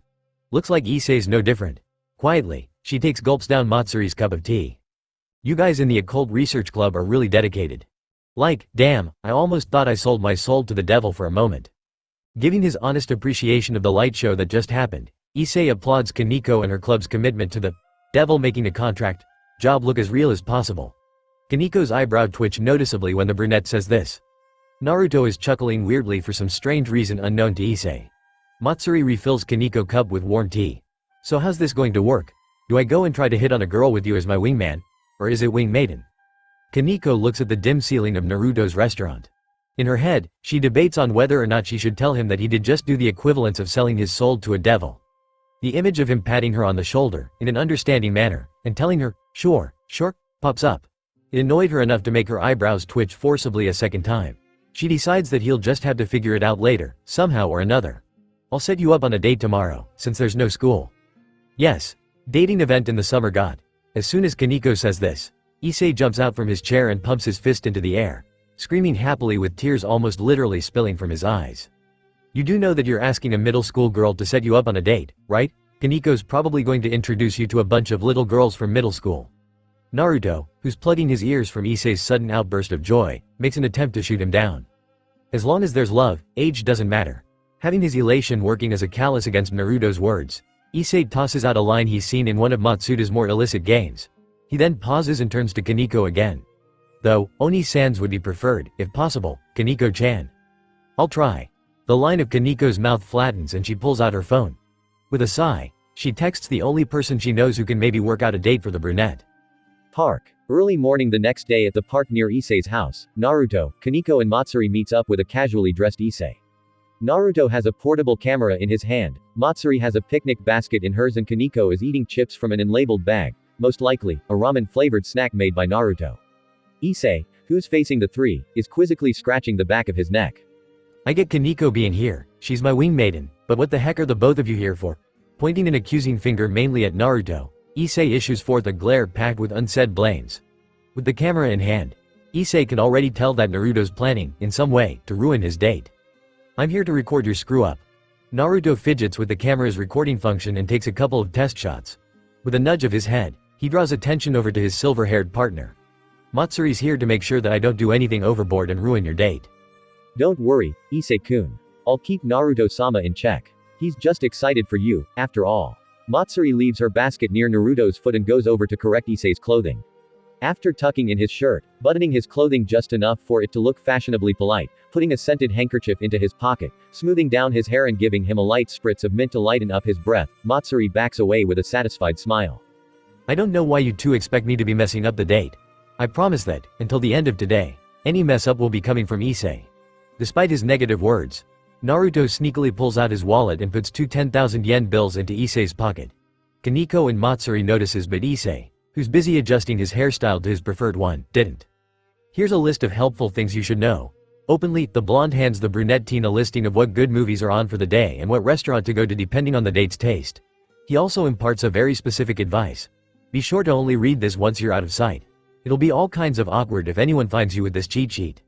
Issei takes a long look at the list, skimming over all the information listed and nods in agreement to Naruto's earlier words. He's right, this list really will come handy in the near future. So, anything you can tell me about my date before she comes? Putting the list away in his back pocket, behind his wallet, Issei turns to his wing maiden for any good, last-minute, piece of advice. I asked a club member to set you up to a nice girl your age. The white-hair girl shrugs indifferently in response and swallows the mouthful of chip she's currently munching on. Issei's hope begins to diminish and he shows it on his expression. Kaneko, noticing this, pats the teen on his back. Gia-kun is more social with people than I am. He guaranteed me that the person he's set you up with is an exceptional person. Ring, ring, ring. In the middle of reassuring Issei, Kaneko's phone alerts her to an incoming call. She pulls out her phone to look at the caller ID and upon seeing it, she walks a distance away to receive the call. It seems that she's a little lost. After finishing her call and hanging up, Kaneko trots over to tell Issei of his date's imminent presence. She pats the brunette on his shoulder one last time and jogs off to one of the park's exit. Over her back, she tells Issei that, I'll go and guide her here. Naruto gives Issei a silent pat on his back and puts on a pair of sunglasses. Together with Matsuri, who's taken to putting on a sun hat, the two of them walk off to who knows where to keep a distance and stalking his date. Nervously, he takes another deep breath. He gives himself another one over. His shirt is immaculately tucked by Matsuri and his breath tasted refreshing. Nothing's wrong with his looks department, as far as he's concerned. Hopefully, it'll be enough to cover his restlessness. He paces a bit in place and after what felt like a minute, walks over to a nearby tree. He leans his back against its trunk and pulls out his phone. Not even a minute's passed since Kaneko left. Issei anxiously taps his left foot. He repeatedly closes and opens his phone again and again every few seconds in his perceptual state of apprehension. After what feels like an hour, he hears a ringing laughter behind him. Turning around and circling the tree, he excitedly looked towards the voice. His gaze latches onto Kaneko first, the middle school girl walking languidly like usual. He then moves his eyes to the person next to the white-haired girl, the person whose laughter pulled his attention. Issei, eyes widen. She's beautiful. From the way the nice, summer draft plays with the soft stalks, bouncing them here and there, to the harsh light of day hitting her face, making her skin look brighter than the sun, she is beautiful. The soft, swaying, back and forth movement of her steps, played perfectly in tune with the summer breeze that made her background dance. As she turns from Kaneko to face Issei's direction, he gets a glimpse of her eyes. Gray is the color of a summer storm, her gaze is cool, yet warm and inviting. Her lips are as red as the rising sun, full and beautiful. A small beauty mark beneath her left eye brings out her maturity in an odd way. She smiles widely when her eyes catches Issei's, her teeth glows a brilliant white. Issei finds himself smiling as well. She raises a hand and waves in his direction. He raises his in return. A distance away from the park, Oi, Kaneko, is that who I think it is? Naruto's immediate question comes out oddly when Kaneko comes into speaking range with the blonde. Kaneko raises her eyebrow and follows Naruto's finger to the person of his topic. He's pointing at Issei's date. Do you know her? Kaneko quizzically look at Naruto again with a bit of confusion. Of course I do. The real question is, do you know who she really is? Naruto scowls and looks at Kaneko. She shakes her head, clueless as to what Naruto's implying. The blonde holds his glare for a moment before sighing aloud. He pulls out his phone, types something on it and then shows the screen to Kaneko. She looks to see a picture of her club mate, Yuto Kiba. She looks confusedly at Naruto, then at the girl who's currently with Issei. After a second, her eyes widen. She looks back at the picture of a pleasantly smiling Kiba. She rushes up to Naruto, takes his binoculars and then look through them. She closes in on the girl's face. Her pleasantly smiling face. Dread pours and overflows within the pits of her stomach as she recalls her previous conversation with her club mate, Gasper, about finding a date for Issei. Can you help me set up a date? For who? You? No, a contractor. Someone I know, someone in the school. You might know him. Oh, who? Hyodo Issei. The genius, philanthropic, super pervert first year here dating in the rumors. Rumors are lies. Yes, same person. Going to be hard setting up a date for a pervert. Don't you know someone? Most of them are introverts. I don't know any who can handle a super pervert. Oh, is he picky? Not really, he did say older girls are better. Same age good? I guess. I might know someone. I'll ask them. The person agreed. Go here tomorrow for the date. Thanks Gya-kun. Fof. You're welcome. Kaneko buries her face into her hands upon realizing who it was that Gasper had found who can handle Issei. Yuto Kiba, the pleasant knight in her master's peerage, gained a new title within Kaneko's mind. In the back of her mind, she notes to buy Gasper a large sack of garlic to scent his room. In which Issei and Kaneko meet someone unexpected when stalking Alterante Kaneko in Chapter 10. Kaneko's point of view, so this is what you occult club members do in your free time. It's part of the job. I'll do anything in my power to get it done. I'm sure it is, Ramenyan-chan. Lounged on yet another rooftop for the second time of today. Issei and I stalk my alternate with a pair of binoculars in hands. Issei's comments are made so that I'll get riled up, I can tell. He wants to entice me to take out righteous anger for the injustice that I'm seeing being put on the image of my person. He's barking up the wrong tree. Trying to challenge a devil in a game of temptation. Through the rims of my binoculars, I can see my alternate posing in bizarre poses while dressed in clothing that would fit only in the dreams of the most drugged-up anime lovers. If it was a few months ago, I would stare at the strange scene with uncertainty and indignation. Now, after Naruto sold me, Dirt and Issei off to the glorious world of internet moviedom as a brand name for his ramen, I could hardly bat an eye. I've heard of stranger requests from more unusual people, most of whom I gladly call my customers. I, of course, refused the far too outlandish ones though. So, how much do I have to pay to get you to join me in my quest to obtain the truth of this universe from my alternate? Dramatically pulling out a piece of paper from his pants pocket, Issei flares it in front of me. I recognize it by the peculiar coloring as the handout advertisements for the Occult Research Club which I'm a tentative member of, because of my grade level. I raise an eyebrow at the question and at the appearance of the piece of paper. To my knowledge, nobody in the group, not even Naruto, has come across one of those handouts yet. For Issei to have one hidden away without my knowledge is a bit surprising. Taking a few seconds of thought, I seriously give him my price. 1 year's worth of all-you-can-eat sweets, delivered to me at any time I want, wherever I am. Okay, so it's not really that serious. Then again, the situation isn't that serious either. If it was solemn and followed the proper procedure of where I am summoned by his need for the wish to be granted, I would have given him a better response. Seeing as that's not what happened, this is my answer. I'll just save this for another time then. Issei actually thought about the deal critically and decides against the cons. I roll my eyes at him, showing outward exasperation while being a little saddened on the inside. If he had negotiated, I would have lowered the fee a bit and still help out with his wish, in a less violent manner than what he probably intends though. I'm not so much of a glutton that I'd forsake a friend in need. Issei doesn't need it that much though, it's more like a dim-witted want. So, any explanations for that? After he's stowed away the piece of paper, he points back to the building where my alternate self is doing strange poses. I take another look with my binoculars to see who this customer is. Murasaki-san, 27 years old, has a bachelor's degree in the majors of history, science and art. A budding artist who got tired of society's shit, or so he calls himself. He's a NEET who's got a side job as a manga artist. You've met him before. Seeing a familiar face, I recall key bits of my client's personal information and decides to share the interesting parts of it with Issei. I remember the two of them meeting weeks ago, when we were at a cafe. Murasaki-san helped Issei out by explaining some difficult-to-understand questions in his homework. Really, Issei takes another peek into the room as well and stares for a long minute. He puts down his binocular after a moment with a perplexed face. I can't remember. He spends some time mulling over the man's face but doesn't remember in the end. I don't blame him, Murasaki-san does have a forgettable face. I instead move my binoculars back to my alternate self, and look at her. Older but still the same as me, I think that's the best way to describe her. Height-wise, she didn't seem to have grown all that much apart from me. Her neutral expression is the same as mine. Even her demonic powers, from what I can sense, isn't too different from me. I curiously pull in nature energy into my system to take a look from a separate perspective. Through the senjutsu-enhanced senses, I can tell that she's diligently practicing with the power of nature. I mull over the thought a bit, so this world's me has gotten over the trauma of senjutsu as well? Abruptly, something enters the range of my senses that pulls at my warning instinct. I focus on it immediately and find the source as I stand up and turn to it. I freely allow the energy of nature to flow through my system while habitually refining it with my chakra. Issei, seeing the sudden change, turns back as well, but he doesn't get up from his crouch. I take a step forward and put on my rein. The teen sees me doing so and slips on his as well. Seeing as his sacred gear did not pop and tall that he's waiting for me to explain.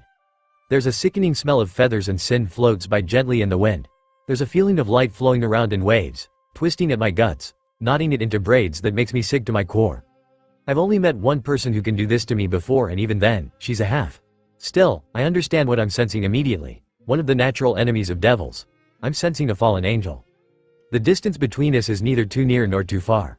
I can tell that this fallen angel is in my general area and that with a few strides, we will meet within seconds. I look over to Issei and then to the room where my alternate self is at. Questions are popping up without answers to reply to them. Issei, we're leaving. Is something wrong? In the end, after a few seconds of thought, I decide that I should leave. Issei is now standing next to me. He has confusion and worry tinting his expression. I shake my head. I instead point to the general direction that is away from the fallen angel. It's getting late. We should find Dirt or Naruto and Matsuri and go back home. Yeah, alright. I make a lame excuse that Issei clearly didn't buy. Still, he concedes to my suggestion with a nod.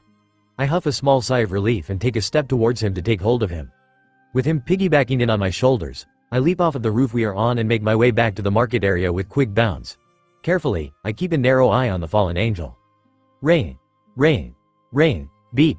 Nothing. Same here, I can't get to Matsuri either. Just like how it was earlier with Dirt, Issei and I cannot get in contact with Matsuri and Naruto through their phone number. He can understand Dirt, since he's somewhat of an enigmatic figure, but Naruto and Matsuri as well. I click my tongue and scowl. I look around to see kids running around and adults having an evening walk or jog. We are at the park we visited earlier. I deemed it the best place for us to be for now. Since the fallen angel will not make itself known to the public, we're safe within the crowd. There's nothing we can do but go back ourselves then. Issei leans back into the bench we're sitting on and rolls his ring between his right hand's fingers. He's holding it up to the setting sun so that it shines a crimson red. Can't too obvious, and too dangerous, I thought, but didn't add. According to Dirt's user manual, in order to use the Alice's mirror function in our ring, we must insert our own form of energy to the ring to open a path for ourselves. For me, it would be my chakra and nature energy. For Issei, it would be the dragonic aura he gets the more he uses his sacred gear. Currently, the fallen angels has taken to watching us from a fixed distance. For whatever reason, I'm afraid that if we start amassing the necessary power to use the Alice's mirror function, the fallen angel will take that as an act of aggression and start a fight. Right. Since we can't meet up with those two, how about we confront our follower? I look at Issei to meet a resolute gaze. I'm momentarily shocked. Does Issei know what he's talking about? I mean, I'm not surprised that he's guessed that someone's following us from the way I acted, but to confront the fallen angel? That's not something he should even be thinking about. Does Issei know that? I'm not as reliable as Dirt or Matsuri or even Naruto, but I can hold my own, you know. Rely on me a bit as well. Outrageously claiming such a thing with absolute certainty, Issei points a thumb towards himself and smiles sheepishly. I surprisingly nod, even if unconsciously, to his assurance. His smile grows a bit more confident as I do so. He stands up, waits for me to follow him, and makes way to the nearby clearing. My tingling senses feels a wave of energy pulse around us. The people within the park noticeably leaves. I gulp. I might have just sealed our fate. Looking at Issei walk with a straight back, a confident smile and clear eyes, I wonder if I did the right thing in trusting him. Misunderstanding Issei's point of view, I should have noticed it earlier. Her finickiness, her insistence on the sneaky ways, her shifty eyes. Those are not normal behaviors for a normal middle school girl's. If anything, those should be Naruto's behavior if he has anything resembling a conscience. But restating the topic, Kaneko hasn't been acting like normal since we started trying to find our alternate. She's always on guard about something, especially now when she's not even trying to hide it. It should have been obvious to me earlier, but I'm a crappy observer. The only answer is that Kaneko is having stalker issues. It makes a lot of sense. First off, she's a cute girl. There's nobody out there who'll sanely reject her cuteness. Secondly, she's a handy person who's multi-talented in many fields. Or so says the information of this world's version. Third, she has a fanbase in both worlds without trying, as ramen hero, Ramenian, in our world, and as a manga, anime influencer in this. I supposed I'm a bad friend for only noticing this now, after it got so far. Still, I can at least make up for it by helping her overcome this stalker problem. She's agreed to my help and I will do my damnedest to get rid of the freak who's following her in this world. Then, later, we'll go back to our world and I'll straighten out the freaks there too. Here should be good. Right, Kaneko-chan? I stop in the middle of an open field adjacent to the park. Kaneko is tensely standing next to me. The impervious attitude she had earlier today is nowhere to be seen. I frown at the thought that the stalker problem was this bad. She didn't even nod to my question when I asked it. I take a deep breath and exhale. I don't know who this stalker is, but if he's troubling Kaneko this much, I'll put a stop to it. You can come out now. I take in another deep breath and yell at the top of my lungs. Kaneko tenses her shoulder and looks to a certain direction.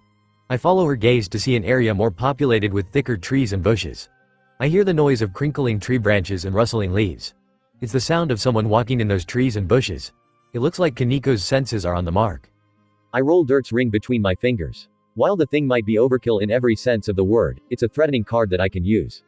I'll let the ring boost me enough to put a hole into a tree or something and warn this stalker to leave Kaneko alone. That should scare him off. It works in television shows enough. Heck, I can probably get Kaneko to punch a hole into it as well to really nail it in. Well, I'm here. What do you need to talk about? A man, appearing to be between Naruto's and Dirt's age, comes out. He's wearing stylish clothing and has a laid-back smile on top of his goatee. He has his hands in his pockets and is looking at the two of us with piercing, violet eyes. A breeze of wind gently sweeps the gold highlights in his black hair. A chill runs down my spine, and soon after, a hot flash of anger. This guy is a damn handsome. What the hell is this damn handsome doing stalking a middle school girl? If you're that handsome, do something better with your life. That's it, forget threatening, I'll knock some sense into this guy first. Boom. Before I noticed what was going on around me, a giant explosion blew up at where the guy is standing. Dust blows up everywhere and the ground literally shakes, making me have to take a step back to rebalance myself. I put my arms up to cover my eyes from the coming dust and alarmingly look at where Kaneko is, or was supposed to be. The girl wasn't there, where she had stood next to me. A tingling vibration trembles on my finger. An option appears in my mind. Will I use the boosted gear? The cogs in my mind clicks together. Kaneko disappearing. An explosion of dust from some impact. My ring asking to be used. Kaneko was the first to throw a punch. Oi, Kaneko-chan, isn't this a bit too much? Ga, ku, yet, against whatever I was flying back almost as I completed the thought. From the smoke of dust, she shoots out towards me and brings me off my feet to join her on a brief flight. We both fall to the ground with a painful thump. After a second of reorientation, the two of us scramble back to our feet. Kaneko was hunching over with a hand on her stomach area though. Without much thought, I allowed Dirt's ring to work its sciency over technology magic. A crimson gauntlet, the boosted gear, encases my arm and a boost runs through my system. Kaneko's ring seems to work its magic as well in a much less noticeable scale. She gingerly lets go of her stomach and drops into a boxing stance I'm strangely familiar with. A gust of wind blows the dust away to reveal the man again. He's standing in a crater while casually mumbling something to himself. He points his hand at us and makes a fist by grasping the air in front of him. A laser spear blazes into existence when he does that. I'm strangely reminded of a scene in some anime that did this exact same thing. Ah, Stalker-san, how exactly are you doing that? Is that a boosted gear? How did that happen? Not even the gods of other pantheons can reproduce a sacred gear. Was there someone who I missed? Perhaps, the infinite? Was that person capable of copying God's work? How curious. Stalker-san, you're smiling really scarily. Please talk normally and make sense. Please, I'm willing to negotiate now. Be careful, Issei. Kaneko whispers this next to me and readies herself to charge forward again. Her eyes fleetingly meets mine for a moment and I could plainly see the amount of trust she's putting on me. Oi, Kaneko-chan. What the heck? How'd you get stuck with this man who's acting like a half-freak, unholy baby of Dirt and Naruto? A second boost runs through my system, right? I stare at Kaneko as she runs to the man and begins to fist fight him while he wields his spear of light.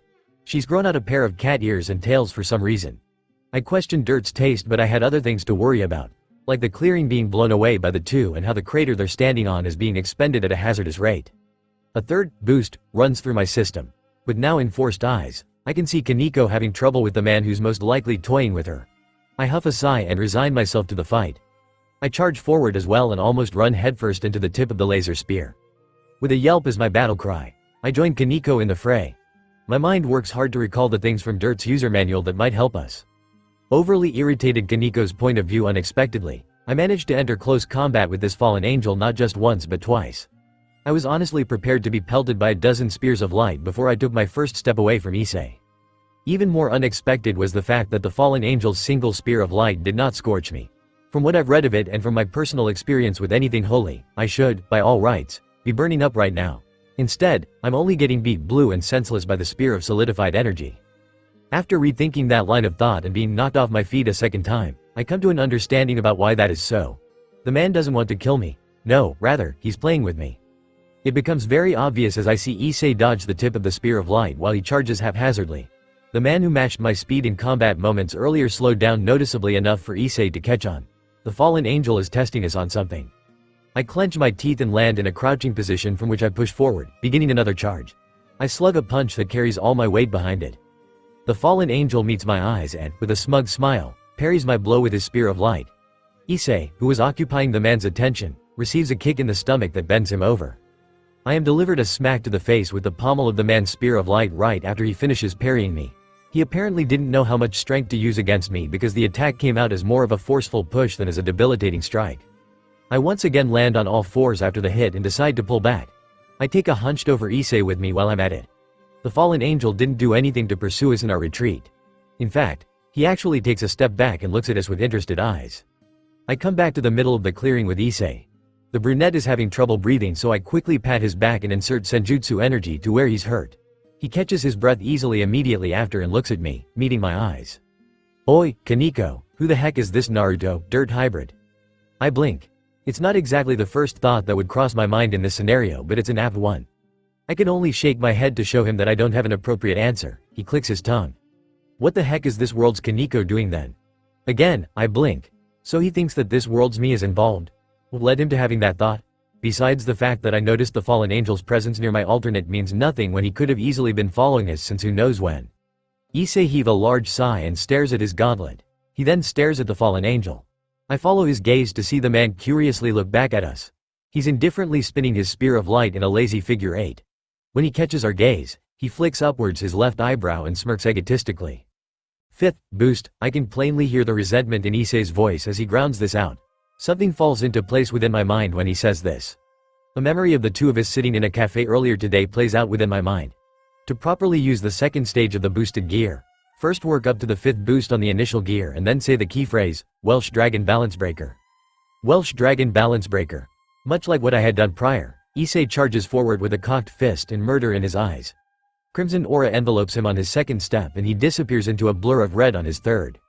Death to damn Handsomes. Even with my eyes as enhanced as they are right now, I only managed to see Issei because the brunette teen is single-mindedly going towards our one target. A madly grinning, happily laughing target who's now unleashed a single, pitch-black pair of wings. Unfortunately for Issei, he took too much example from me on my initial attack and got slapped around as well.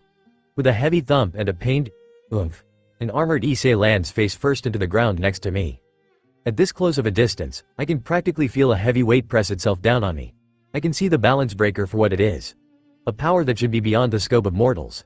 It is an oppressing power that God gave to humanity as their fangs. Unfortunately for the sacred gear, however, Issei is anything but imposing. Laying face first on the ground with his butt sticking up tends to do that. This is startling, to show that much power is unprecedented. The man mumbles out words that doesn't match the smile he has on his face. He says that he's surprised, but all I can see is excitement in his eyes. Reset. Issei groans loudly and pulls himself off of the ground.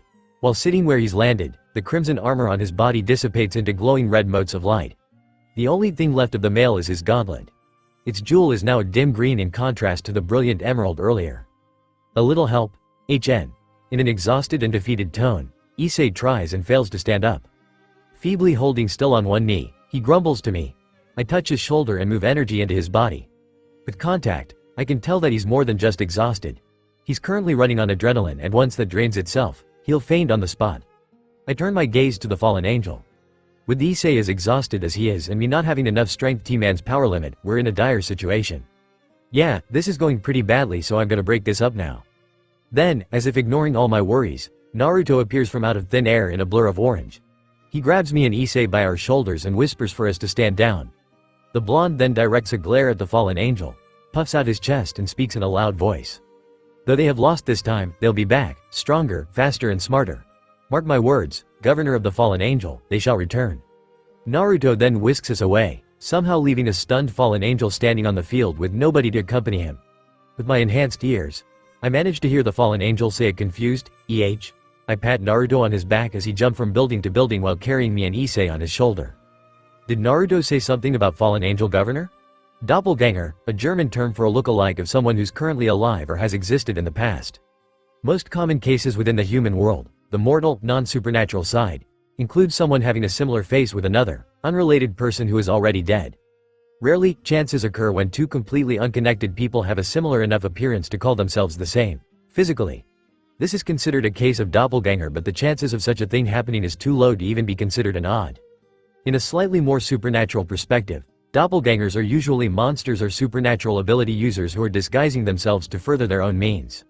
Whether it is for nefarious purposes or for a just cause, the magic to fake one's appearance is one of the few readily available spells out there for those who chose to live in the mortal world. Needless to say, this version of the doppelganger is the one with more chances of actually happening. After all, with a spell that can remake one's look to anything, an example is needed, and with an example comes a likeliness. Sometimes too much.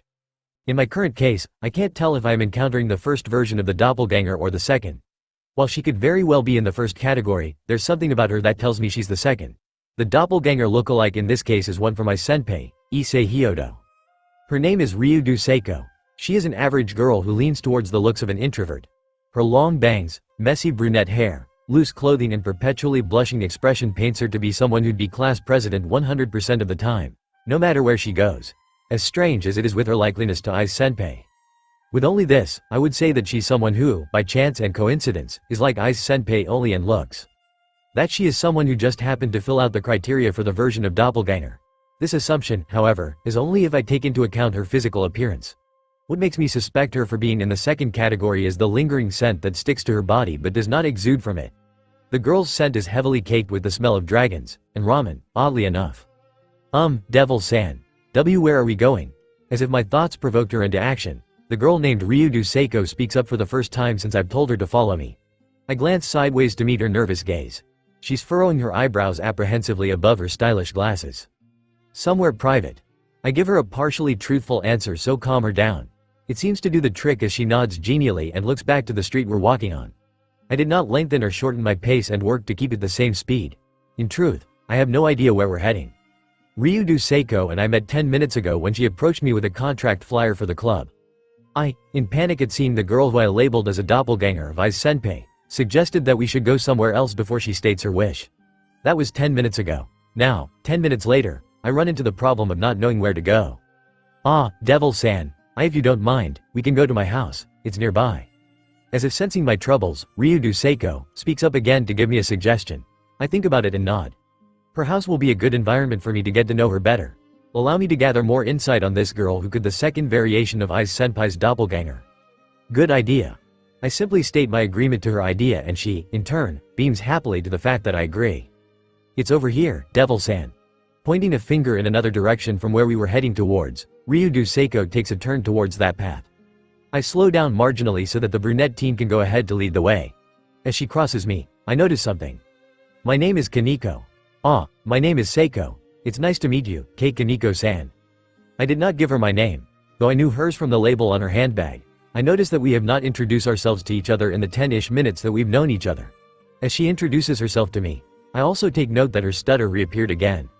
Kaneko-san, can you tell me more about the wish-granting process?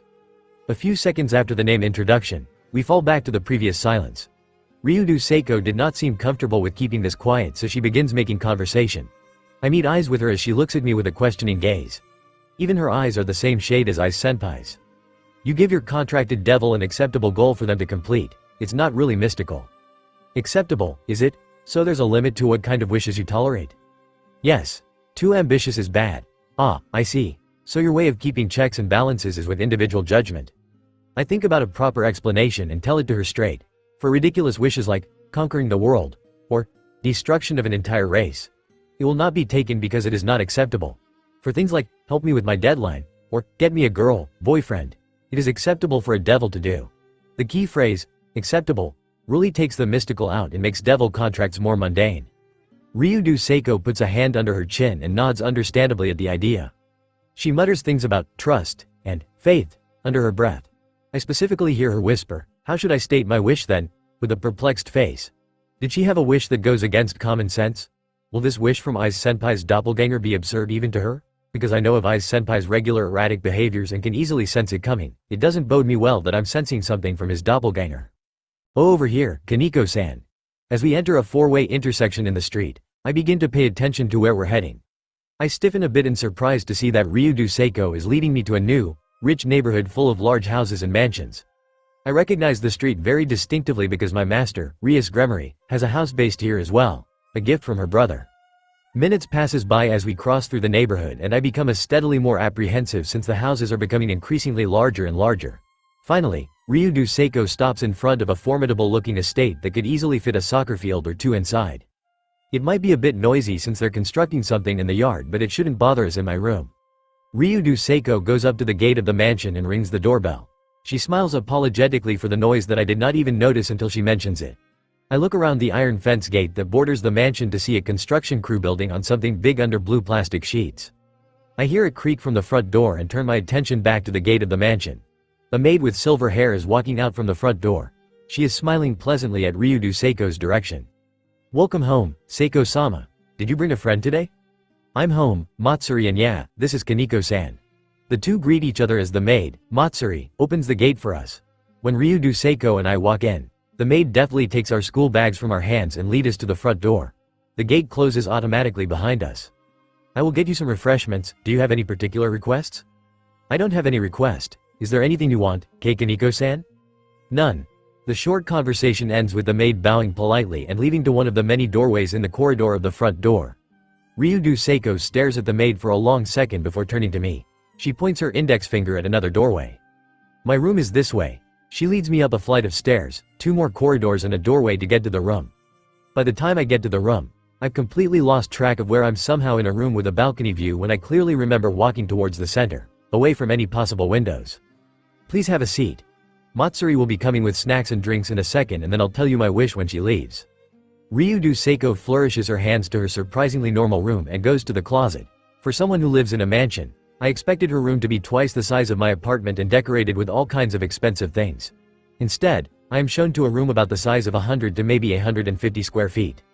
From her closet, Ryudo Seiko pulls out a few pillows which she sets near the low-lying table in the middle of the room. She takes a seat on one of the pillows and I take mine on another, facing directly opposite of her. From the corners of my eyes, I see my bag and hers sitting in the room's corner. Did the maid bring it up to the room and left before us? She must have went a faster route. Knock knock, Seiko-sama, it's Matsuri, I'm coming in. True to Ryudo Seiko's words, the maid appears almost immediately after we've taken our seats. She came through the door with a cart rolling along behind her. On the cart sits a pot of steaming, fragrant tea and several plates of sweets and confectionaries. Since you've brought a friend home today, I decided to use something a bit more special than what you usually ask to drink. It's still regular oolong tea though, so that you can keep yourself alert. The maid puts down 2 small plates and teacups in front of us before she begins pouring us tea. While she does so, she holds a one-sided conversation with Ryudo Seiko. The brunette girl stayed silent and allowed the maid to do her task without a word. Once the maid was done pouring us tea, her pot is completely emptied. Serenely, she returns the pot to the cart and begins to load the content on it onto the low-lying table. Cakes, puddings, snacks, chips and an assorted amount of sweets are laid out in front of me and Ryudo Seiko. I didn't know what would fit your taste buds, so I brought in a little of everything. Please help yourself and be sure to ask for more of the ones you like. I'll bring more immediately. She smiles pleasantly at my direction while saying this before she takes her cart and leave the room. Again, I notice Ryudo Seiko looking at the maids departing back with an odd expression. I'm not good enough at being able to differentiate between emotions based on looks, but I can tell it's something along the line of agitation.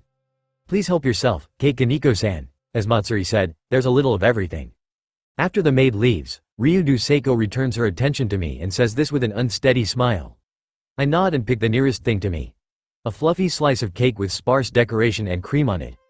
Ryudo Seiko does the same with a simple-looking slice of cheesecake. It's good. I take a bite from the cake slice and compliment it the instant it touches my tongue. I did not say that to be courteous or anything, the cake is very good. Ryudo Seiko agrees with me since she's eating her own plate 2 bites at a time. We both finish our plates within minutes and end it with a sip from the cup of tea. Something that was also praiseworthy. Before I say my wish, can I ask how you deal with wishes that centers around affection? While Ryudo Seiko slowly sip away at her cup of tea, she asks me this. I was deciding on which plate to try next when she does. I look at her, who in turn was looking at her cup of tea with a slight blush on her cheeks. Affection, does she mean something like love? It depends on the wish. If it is love, then I will help you try to get together with the one you like. I have helped some clients with confessions and such things before. Ryudo Seiko blinks and looks up from her teacup. She gives me a thoughtful look and then nods slowly. I see, so you'll help as more of a consultant. I remember you said that nothing mystical is involved. Yes. Magic is only used in the wishes that requires it. I don't usually take on those kinds of requests. I never really learned any magic and trained my body instead. Any wishes involving magic is better off being given to my master or a Kano-senpai. Sometimes, even Gasper is good for those kinds of requests, but I don't go out of my way to do so. Okay, then my wish, Kaneko-san, is to help me get Matsuri-senpai to notice me. A beat passes. I process the wish. I mull over the wish and what facts I was given. I respond a moment after vaguely understanding the wish. Matsuri-senpai. As in your maid? Yes, she is the Matsuri I'm referring to. I feel my eyebrows furrow a bit at the girl's answer.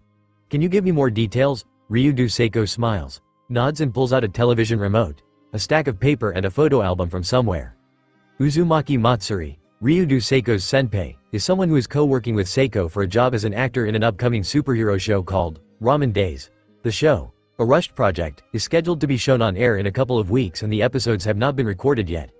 With only the script finished, the show's producers are working overtime to get the set up and running so that recording can be done. Uzumaki Matsuri, who was hired to play as the show's heroine, was employed through a rushed process. The person who hired her for the job did not take into account that she lived across the island of Japan and, as a result, found out too late when she called that person about living arrangement near the set, or even how to get to the set from her home on the other side of Japan. By this point, everything was already set into motion and there wasn't enough time to hire someone new for the role of heroine. One of the producers stepped up and offered Uzumaki Matsuri a place to stay in the form of his home. This producer is Ryudo Seiko's father. Uzumaki Matsuri agreed to the offer and, in turn, made it her job to keep the house clean during her stay in the Ryudo house. As a kind of repayment for the producer's kindness. Somewhere during the process, she effectively became the house's first and only maid. As for Ryudo Seiko's wish of, help me get Matsuri-senpai to notice me, the story only delves deeper between her and Uzumaki Matsuri. As an actor who got hired by pure credentials alone, Uzumaki Matsuri is an extremely talented person. Vice versa, Ryudo Seiko, the daughter to one of the producers, is a novice who is only taking her first step into the career of acting. The two, theoretically, should have shared the relationship of senior and junior. Instead, Uzumaki Matsuri took in her role too well and the relationship they share becomes that of a maid and her master.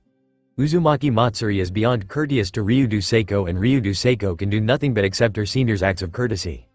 As you can see, Matsuri-senpai's really Denise. She almost never tells me what I need to work on and only encourage me on.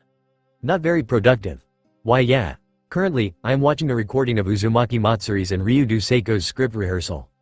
True to her words, the senior within the group of two did nothing but give the junior ineffective praises for the subpar performance. When Ryudo Seiko says a line and mess up into a bundle stutter, Uzumaki Matsuri would say that she's doing fine and continue to urge her on. When Ryudo Seiko properly tosses out a line without a tick, Uzumaki Matsuri would again praise her and urge her on. If I was only told this, I would think that Uzumaki Matsuri is a bully to Ryudo Seiko. Seeing it play out, however, is a different story.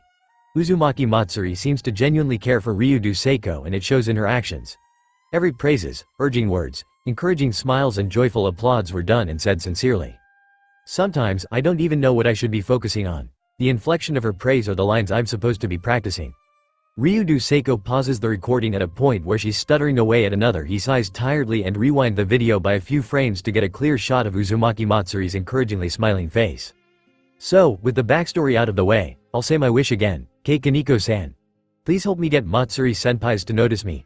I want her to see me as someone who she can be strict to, not as someone who she has to coddle to teach. I accept your request. Seeing as the wish was doable and that Ryudo Seiko is a reasonable person to make a contract with, I see no reason to reject. I put my hand into my skirt's pocket to pull out my phone. I blink in confusion when I felt nothing. Searching my other pocket gave the same result. I scrunch my eyebrows.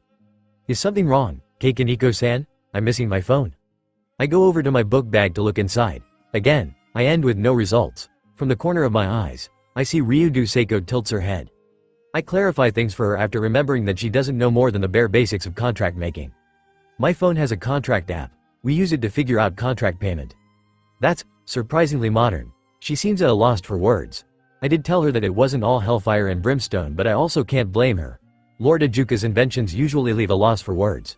What I'm really worried about, though, is where my phone is. May I get your phone number, Kaneko-san? I can call it to see who has it. Ryudo Seiko joins me by digging in her own book pack. She successfully finds her phone and opens it to the call function. I thank her and tell her my phone number. She calls it quickly and after 3 rings, the other side picks up. Hello. This is Kaneko's phone speaking. Kaneko-chan is not here right now to answer, so please call back later if it's important. I hear a familiar voice from the other side. A moment of thought connects the voice to my previous clients for today, Murasaki-san.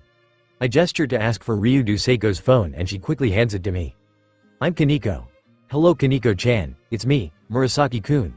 I have your phone here if you want to pick it up. I will. See you soon then, Kaneko-chan. I hang up the call and hand back the phone to Ryudo Seiko. In my head, I plan out what I'm going to do next while outwardly speaking an apology to her. It looks like I can't make a contract with you today. I apologize. The girl smiles serenely in response. She seems to have been expecting it. It's okay, we can do it tomorrow. I nod in response to her suggestion. Yes, should I meet you somewhere or should I come here? She hums and looks at the only clock in the room. As if calculating something, she takes a moment before answering me. It would be easier for you to come here maybe at 3. No wait, 4? She looks away for a moment and adjusts her glasses. I tilt my head and nod again. 2 hours after my school lets me out and with no clients in waiting, 4 o'clock tomorrow is an acceptable time. I store everything I took out from my bag back inside. Ryudo Seiko passes me by and goes to the room's only door. She holds the handle while waiting for me to finish. I'll get you to the front door. Once I was done with getting everything, Ryudo Seiko walks me to the front door. She takes another path from the one we originally went on to get to her room. On the way, we pass by a large kitchen being manned by only Uzumaki Matsuri. She gives me a box of pastry to take home. I graciously take it. I like her food. After I left Ryudo Seiko's house, went to get my phone from Murasaki-san and returned home to my apartment, I checked the device I've just retrieved for any calls I might have missed. On the top list of recent calls is a number that I'm guessing is Ryudo Seiko's. I marked that number with her name. Below her number is my master's, Rias Gremory's. I put her on the list of people I should call back and continue scrolling.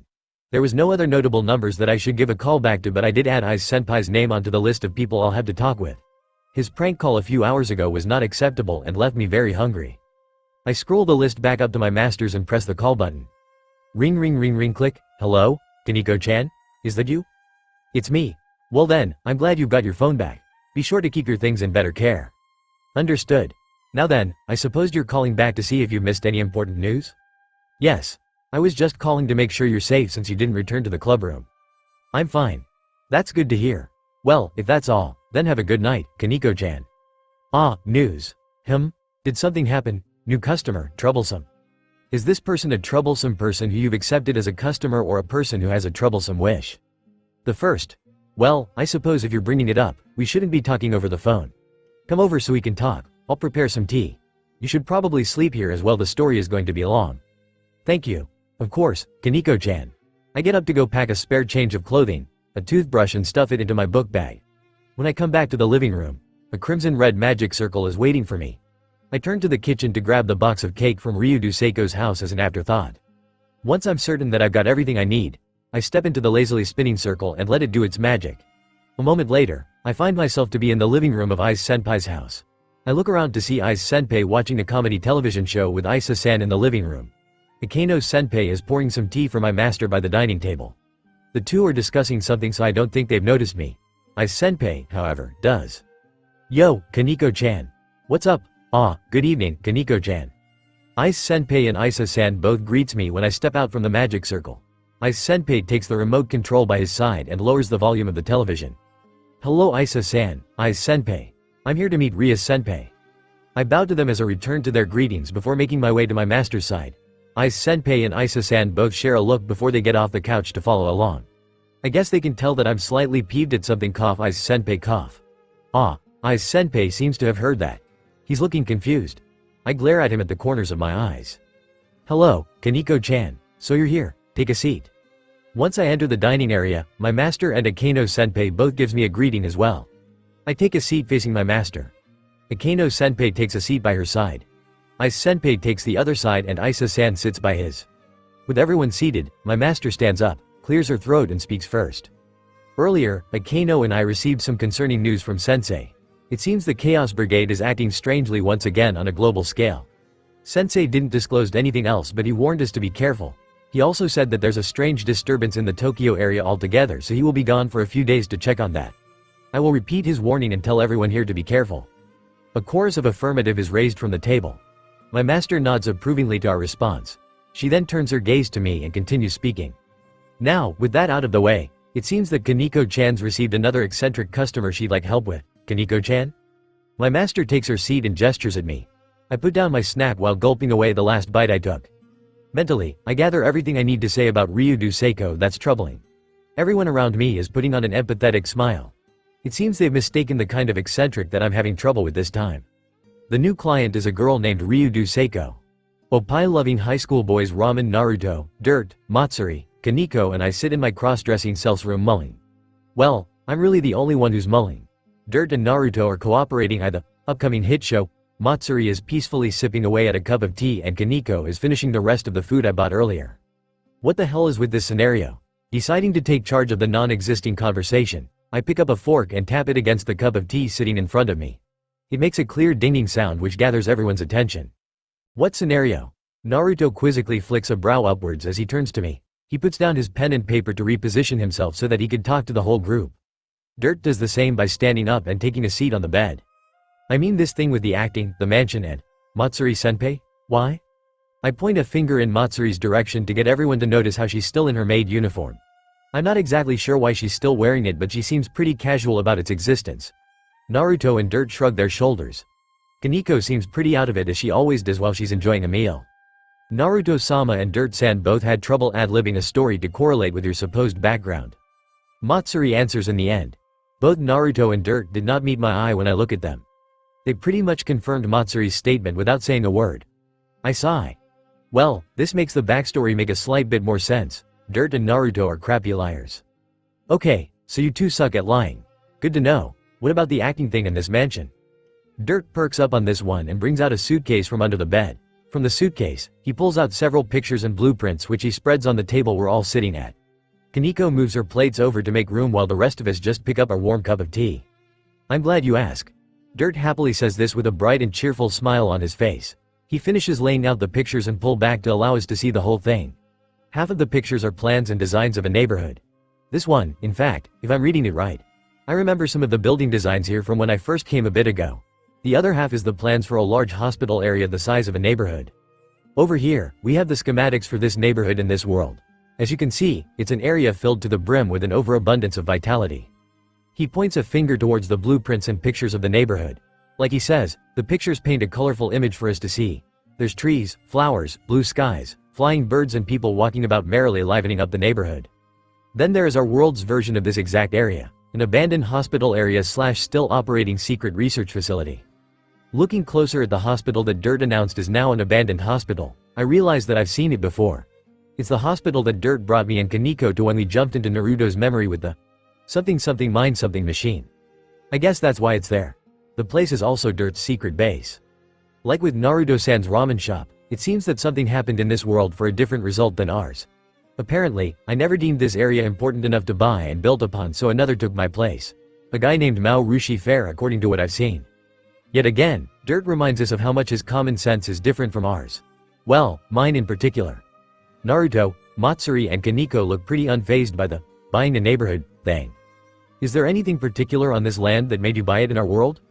Matsuri curiously asks Dirt this while she's looking at the picture of the abandoned hospital. For the scale of the place and for it to be abandoned, there must be a reason for it to still be in Dirt's ownership, right? Just some rare metals that I could do without. There's actually not much left in Japan, so I guess owning it is special in and of its own. Dirt casually says this and sinks his arm elbow deep into the suitcase. After a second of digging around, he pulls out with a chunk of glowing purple rock. He nonchalantly hands the rock to Matsuri, who gingerly receives it. I'm guessing this is the rare metal he's talking about. That doesn't answer my question. Going back to the topic, I point this out to Dirt. Dirt, in turn, sips from his cup of coffee and points at the glowing rock. That is now being closely observed by Naruto and Matsuri. Like I said before, that's rare metal. I can do without it, but I can also do with it. I flick up an eyebrow at the middle-aged man's response. So you bought this mansion in order to hoard up the precious metal, yes. It's not like the owner of this land is going to do anything meaningful with it. Dirt seems to read my mind, so he smiles enigmatically while taking drawn-out sips from his cup. A bad liar and a hoarder. It's good to know that a large chunk of Japan's economy is being put to a good cause. Alright, what about the acting thing? Kaneko sets down her plate of food and looks me in the eyes with a tense gaze. More fame equals more snacks. Fame equals. Did she use all the money that Naruto gave her with the card? Because I get the feeling that she wasted all the money that Naruto gave her from him selling the original Ramen Days idea to our world's MeTube. Oi, Kaneko-chan, there was a figure with 6 digits in that card that was handed to you. Just how much did you eat for your snacks? Where does all that food go? I look back to the table to see that the mountain of food I bought before has now become a mediocre crater. Seriously, Kaneko-chan, where do you put it? Quiet. Gaw?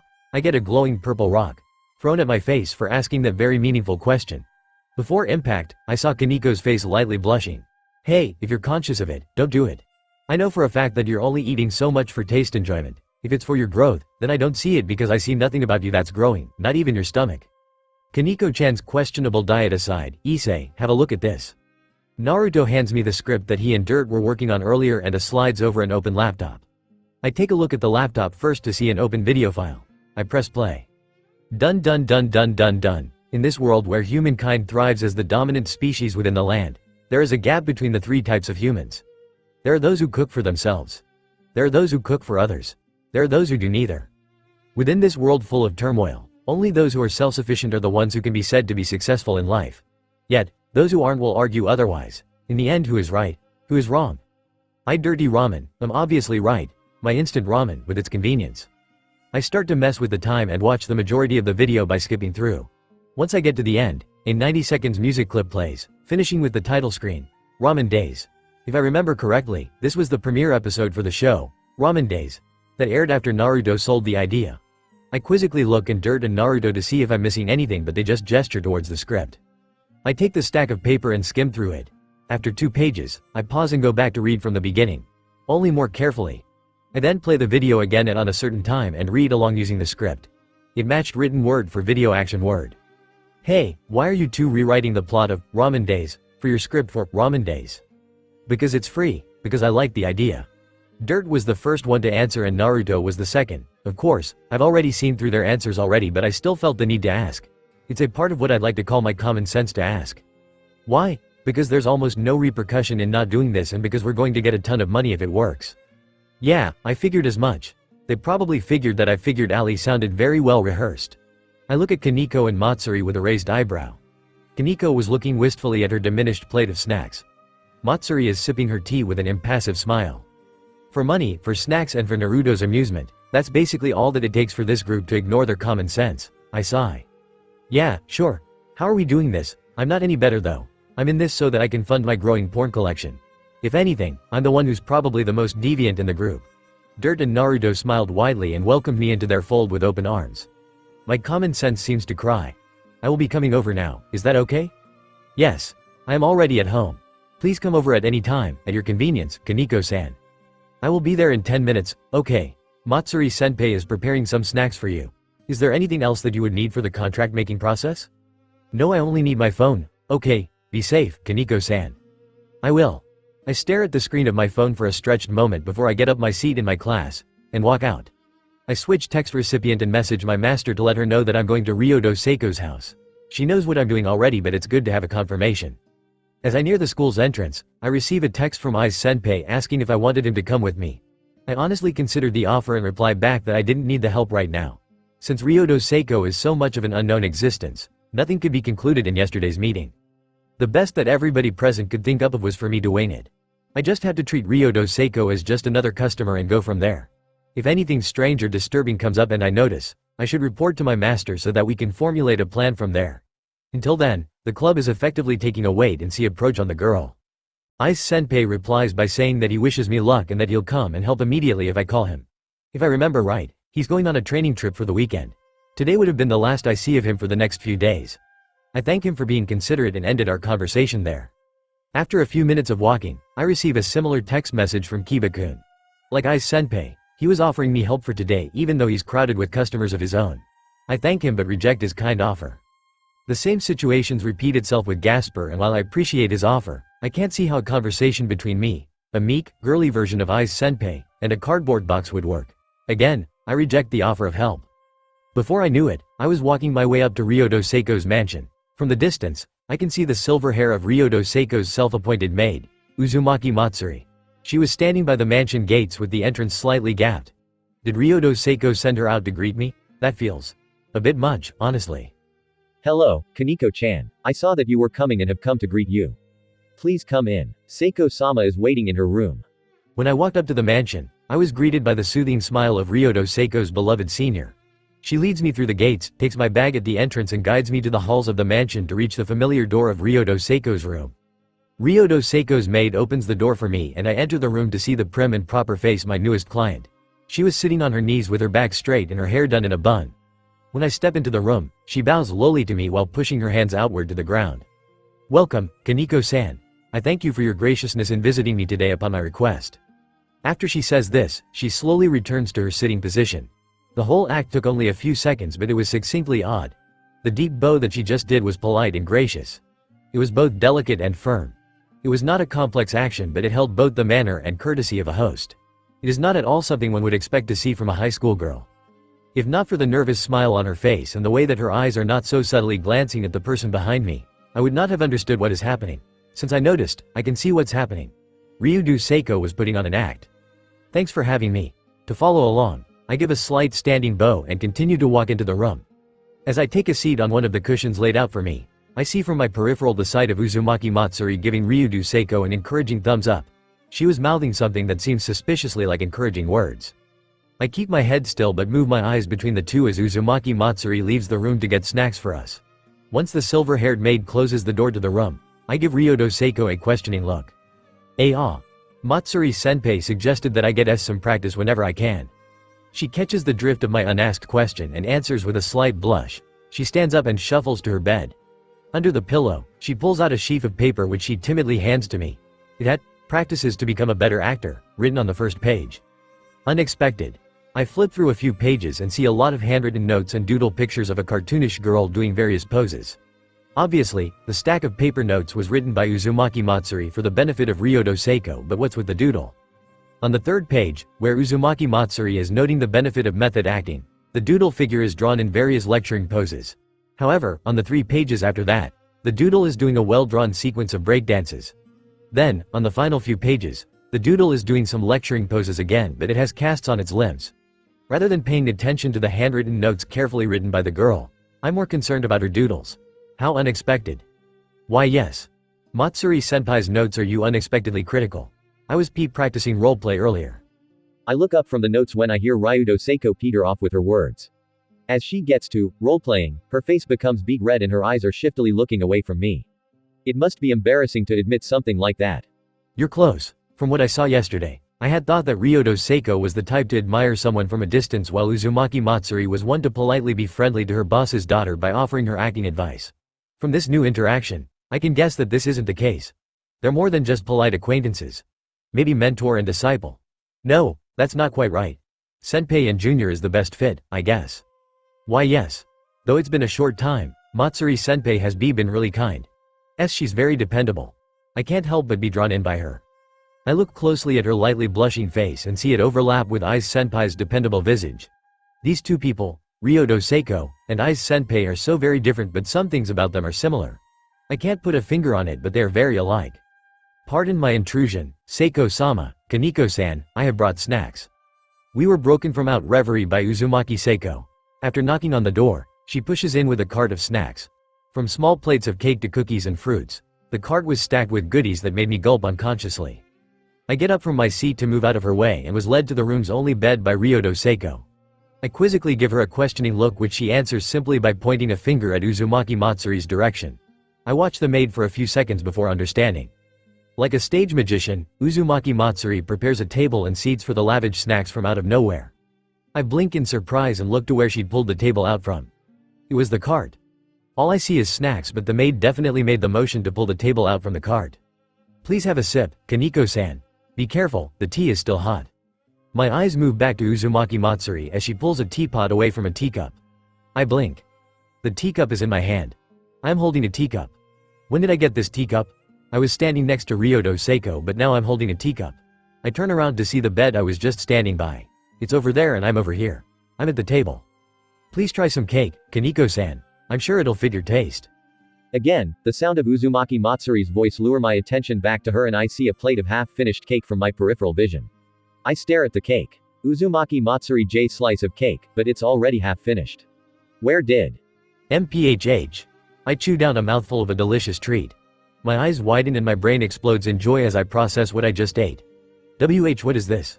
This mellow and flavorful sweetness, this fusion of spiciness, bitterness, and butteriness, where did it all come from? I gulp down the impossible flavor and fall back into the seat. My gaze falls on Uzumaki Matsuri to see her refill my cup of tea. No, wait. Refilling my cup of tea?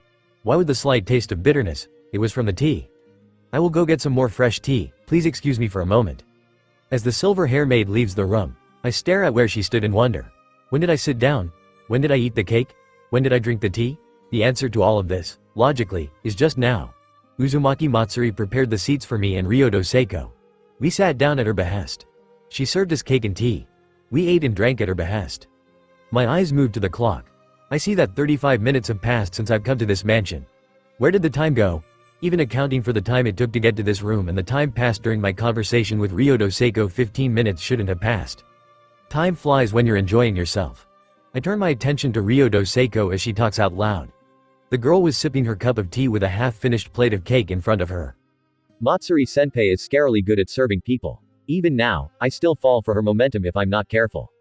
For a moment, I saw a person who was not either Ice Senpai's doppelganger or the meek girl I've become accustomed to. Instead, I see a dependable girl who weathered that session just now without slumping down in blissfulness. Your senpai is good. I know. That's why I made a deal with the devil to get her attention. Right, the contract with me, that was why I was here. I struggled to get up in my seat and when I finally managed to do so, Uzumaki Matsuri walks in with a fresh pot of tea and plates of scrumptious-smelling snacks. My stomach growls in anticipation. My mind blanks out again as the silver hair maid moves. I've never feared being satisfied before, until now. Are you okay, Kaneko-chan? I blankly stare up at Ai's senpai as he worriedly gazes down on me. I try to move aside to make room for him on the couch but my body doesn't comply and I instead fall over onto my sides. As I lay on the couch, scenes of Uzumaki Matsuri serving me food flashes within my mind. I groan pitifully. Kaneko-chan? Ai's senpai sees me falling over and immediately comes to my side. He's worried about me. I can tell. Ai's senpai is nice like that. Even if he's a bit hard-headed and a little perverted, Ai's senpai is really nice. The same goes for Kiba senpai, Akeno senpai, Isa senpai, Zenovia senpai and my master. Senpais are really nice. Hooray for senpais all over the world. Kaneko-chan, what are you talking about? What did the other me do to you? She's strong, and rigid. Rigid. For some reason or another, this leaks out of my mouth. Well, it's my true thought but even I can tell that it came out wrong. When I said rigid, I was complimenting her unyielding tenacity against the onslaught that is Uzumaki Matsuri's maid service. My knees were weakened after the first round but that meek girl who I thought of only as Ai's senpai's doppelganger was able to withstand the potent assaults with a dignified spirit. Unlike me who became the pile of goo that I am right now, Ryodo Seiko was able to walk me all the way to the train station without a hint of languidness. She took all of Uzumaki Matsuri's service head on like I did but only she was able to walk out with a straight back. I underestimated that seemingly meek girl. She wasn't a wallflower. She was greater than that. She's like a wildcat. Seemingly weak, but she's surprisingly strong. The maid was amazing too, so vigorous. I mumble this and yawn as my full stomach makes me sleepy. I originally came here to make a report to my master about my successful contract with Ryodo Seiko but she and Akeno senpai left to go grocery shopping with Ai's senpai's mother. Now, as I wait for her return, I am left with the choice of struggling to stay awake or falling asleep on this fluffy and cozy couch in this nice and toasty room. I am quickly losing the battle of temptation as the soothing sound of panic coming from Ai's senpai calls out in the background. Wildcat. Vigorous. Oi, other me. What did you do to Kaneko-chan? Hang on, Kaneko-chan. I'll go get Isa so that we can heal you. Ah, I'm not injured or anything, Ai's senpai. He left. The room's quiet now. It's so cozy. The couch is nice. Ai's senpai is nice. Uzumaki Matsuri and Ryodo Seiko are nice. Their snacks are delicious. My stomach feels nice. It's so full right now. I want to sleep. I'll just shut my eyes for just a bit. And wake up when my master returns. That sounds nice. The contract that was set up with Ryodo Seiko is one where I will help her with her acting job. Whether it is to encourage her or to help her improve is up to my interpretation. The main point is that my job is to make her look good enough at her job to get a compliment from her senpai. Again, because the silver hair girl is so earnest, a genuine compliment is also up to interpretation as well. Since having me around the set for no particular reason is weird, Ryodo Seiko got me a job as an actress in the show. This way, I can be with her more often to provide my support. Conveniently, the job of the second main character was open for me to take. As it turns out, even though they're so close to the filming of the show, not all of their casts are there yet. The position I nabbed had originally belonged to another person who backed off at the last minute. This had apparently happened with many other cast members as well. The payment that I'm getting for the acting job accounts as payment for the contract, and any extra revenue I get from the job will be forwarded to me as something extra or another. Honestly, most of the money talk that came for the job went over my head. I was given a stack of paper to read over and sign. I was allowed time to take the contract home to contemplate. If I agreed to the terms, I will need to return with the signed paper and then filming can begin. The gist of it, from what I got, was that there was a lot of pressure on the filming staffs and the actors, and that the whole show, from planning to directing, was not organized very well. The only thing holding the show together is apparently a big wad of money. My master read over the paperwork with Akeno Senpai when they both returned from their shopping trip, and, judging by the slight widening of their eyes, the money being offered for the job really was a big wad of money. It takes a lot to surprise the heiress of a financial powerhouse like my master. As far as I was concerned, I now have a high priority job for the next few weeks. As such, I made sure to message Ryudo Seiko for my new work schedule after everything was signed. Since it was too late to go to her house again, I confirmed my acceptance of the job over text message. She responded promptly with cheery words and a lot of emoticons before she sends over a file that is the film shooting schedule. As it happens, there was one planned for the next day. I worry about how much work they're going to get done when there's still cast members missing. Episode 1, Scene 1, Dirty Ramen. Have you come to terrorize the innocent people of Japan with your evil ways? No, I've come to buy groceries. Groceries? All I can see is a pea pool of atrocities. Hey now, just because you don't like instant ramen doesn't mean others have to not like it as well. Enough cheap talk. I'll end your life here. Oi, can we at least take this outside? We're holding up the line. Holding a bulky phone in her hand, Ryudo Seiko does a complicated motion and is transformed into her stage costume. In the PSE of Bremen Rider Red, she lunges forward at the dandy middle-aged man she called Dirty Ramen. The man shakes his head and ducks away from her wild right hook. Throwing his basket of groceries away, he takes on a fighting stance that looks like something copied straight from some cheesy Chinese kung fu movie and engages with Ryudo Seiko. Off stage, I take glances between the choreographed fight scene and the script. I read a few pages ahead and then turn a few pages back. Glimpsing over Ryudo Seiko's lines once again makes me question whether the girl was supposed to be the hero or the villain. Die trash. Become waste that fertilizes the wheat for my homemade ramen. I would rather not. Your opinions don't matter. Instant ramen supporting as scum. Yes, lines like this are scattered all over the meek. Girls' dialogue. There are many questions that I want to ask, starting with, how sane was the writer for this script? And, this is a kid's show, right? 2. Why would you cast Ryudo Seiko for this? And, Ryudo Seiko knows kung fu? These questions, unfortunately, will never be answered since I do not have the motivation to ask the directors. Perhaps Ryudo Seiko can tell me more when she has finished wreaking havoc in front of the camera. I look back up and appreciate the scene before me. While the stage set is impressive, the amount of damage that Ryudo Seiko is making is more impressive. With a wild swing of her arm, she sends an entire grocery store shelf flying. With a careless kick of her leg, she destroys the conveyor belt that stood in her way. Though I know that the whole thing is fake with stage props, it looked very realistic. There are no noticeable differences between what is prop and what is real. The shelf that was broken into pieces after being thrown off screen from Ryudo Seiko's punch is made out of wood. The conveyor belt that was crushed was made out of plastic and metal. I question the cost effectiveness of making props this realistic looking, but admit that it does make for a blood pumping scene. There's doubtlessly no need to add any CG or whatever to this scene if it already looks like this. Take this, zero care for collateral damage punch. Rather than fighting me, aren't you just destroying everything here instead? I'll break you, and everything you've ever loved, including this store that sells instant ramen. A voiceover, however, would probably be needed. Unless script the writers want to portray the hero as some sort of instant ramen racist who has a knack for causing collateral damage. Ryudo Seiko's lines are definitely off-putting. The image of a demure wallflower, the flaming personality of a violent bigot, the body of a frail young woman, and the domineering might akin to that of a rampaging bull in a china shop. Was this the thing that Rias has called Gap Mo? Certainly, something like that would attract certain types of people, but children no? And cut. Perfect shot. People, that was a wonderful scene. Take a 30 minutes break and we'll return to stage 4 for the next bit. As Ryudo Seiko lands a punch that sends Dirty Ramen flashily flying out the market's door, the director, a mangy blonde man, shouts through his microphone from his high seat. The cameraman and every cast character on screen froze in place for a moment before letting themselves go.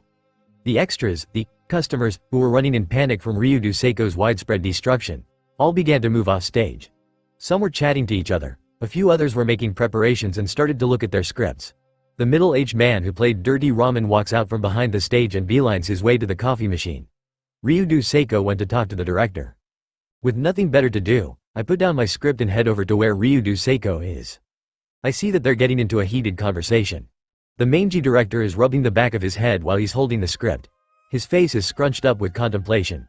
Ryudo Seiko is talking about something as she points to various spots on the script in the blonde's hand. She's halfway out of her costume, bearing her torso piece, and she has her hair tied in a ponytail. She wasn't wearing her glasses either. Does she have contact lenses on when she's acting?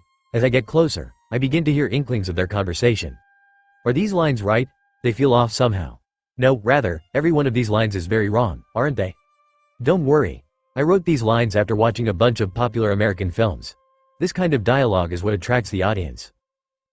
Really, these lines don't feel right, especially when it's for a kid's show, like this line here. What's wrong with, dead or alive, I will end your instant ramen eating way. Or rather, shouldn't I just kill you now? It gives that one-liner feeling. That's a problem. All of my dialogues are one-liners. It's not memorable if it's something I'm always doing. Ah, you're right. One-liners are supposed to be saved for special occasions. I need to be shrewd when using it so that it can have a bigger impact. Right? I think we should lower my dialogue's intensity and let it blow in one go. That could work, yeah. Rather than portray the character as a ruffian in her hero form, I should bank on the gap between her meek civilian self and her criminal personality against instant ramen. Yeah, that'll introduce a bigger gap for lure in the audiences or something like that. I gotcha. I'll get a new script out by the time of the next shoot. Ryudo Seiko had the same questions and objections as I did but not the same worries. Somehow or another, she gets along really well with this director. Is it because she knows the man, or because of her father's line of work? Either way, the man seems to listen to Ryudo Seiko's words and pulls out his phone to call someone.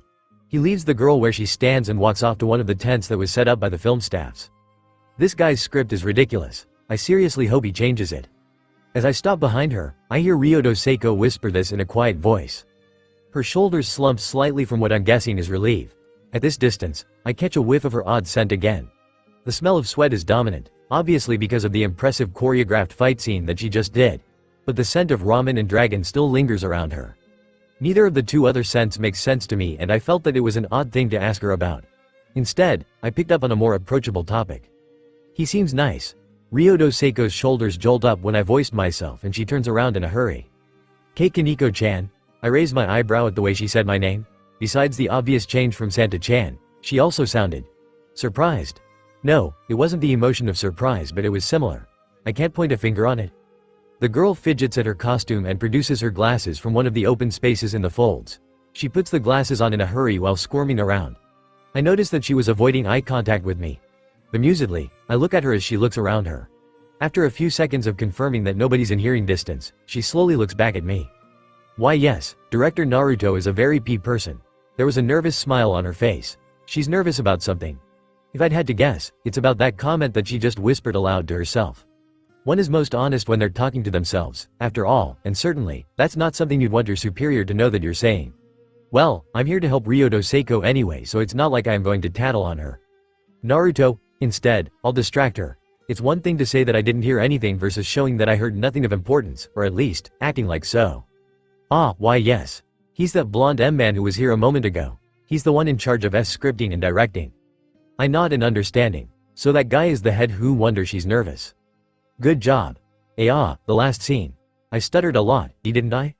Only a little. As I complimented her on a job well done, especially with the choreography, Ryudo Seiko self-deprecatingly talks about her lines instead. Well, it's true that she really did only managed one straight line without stuttering at the end but I honestly wouldn't say she did a bad job.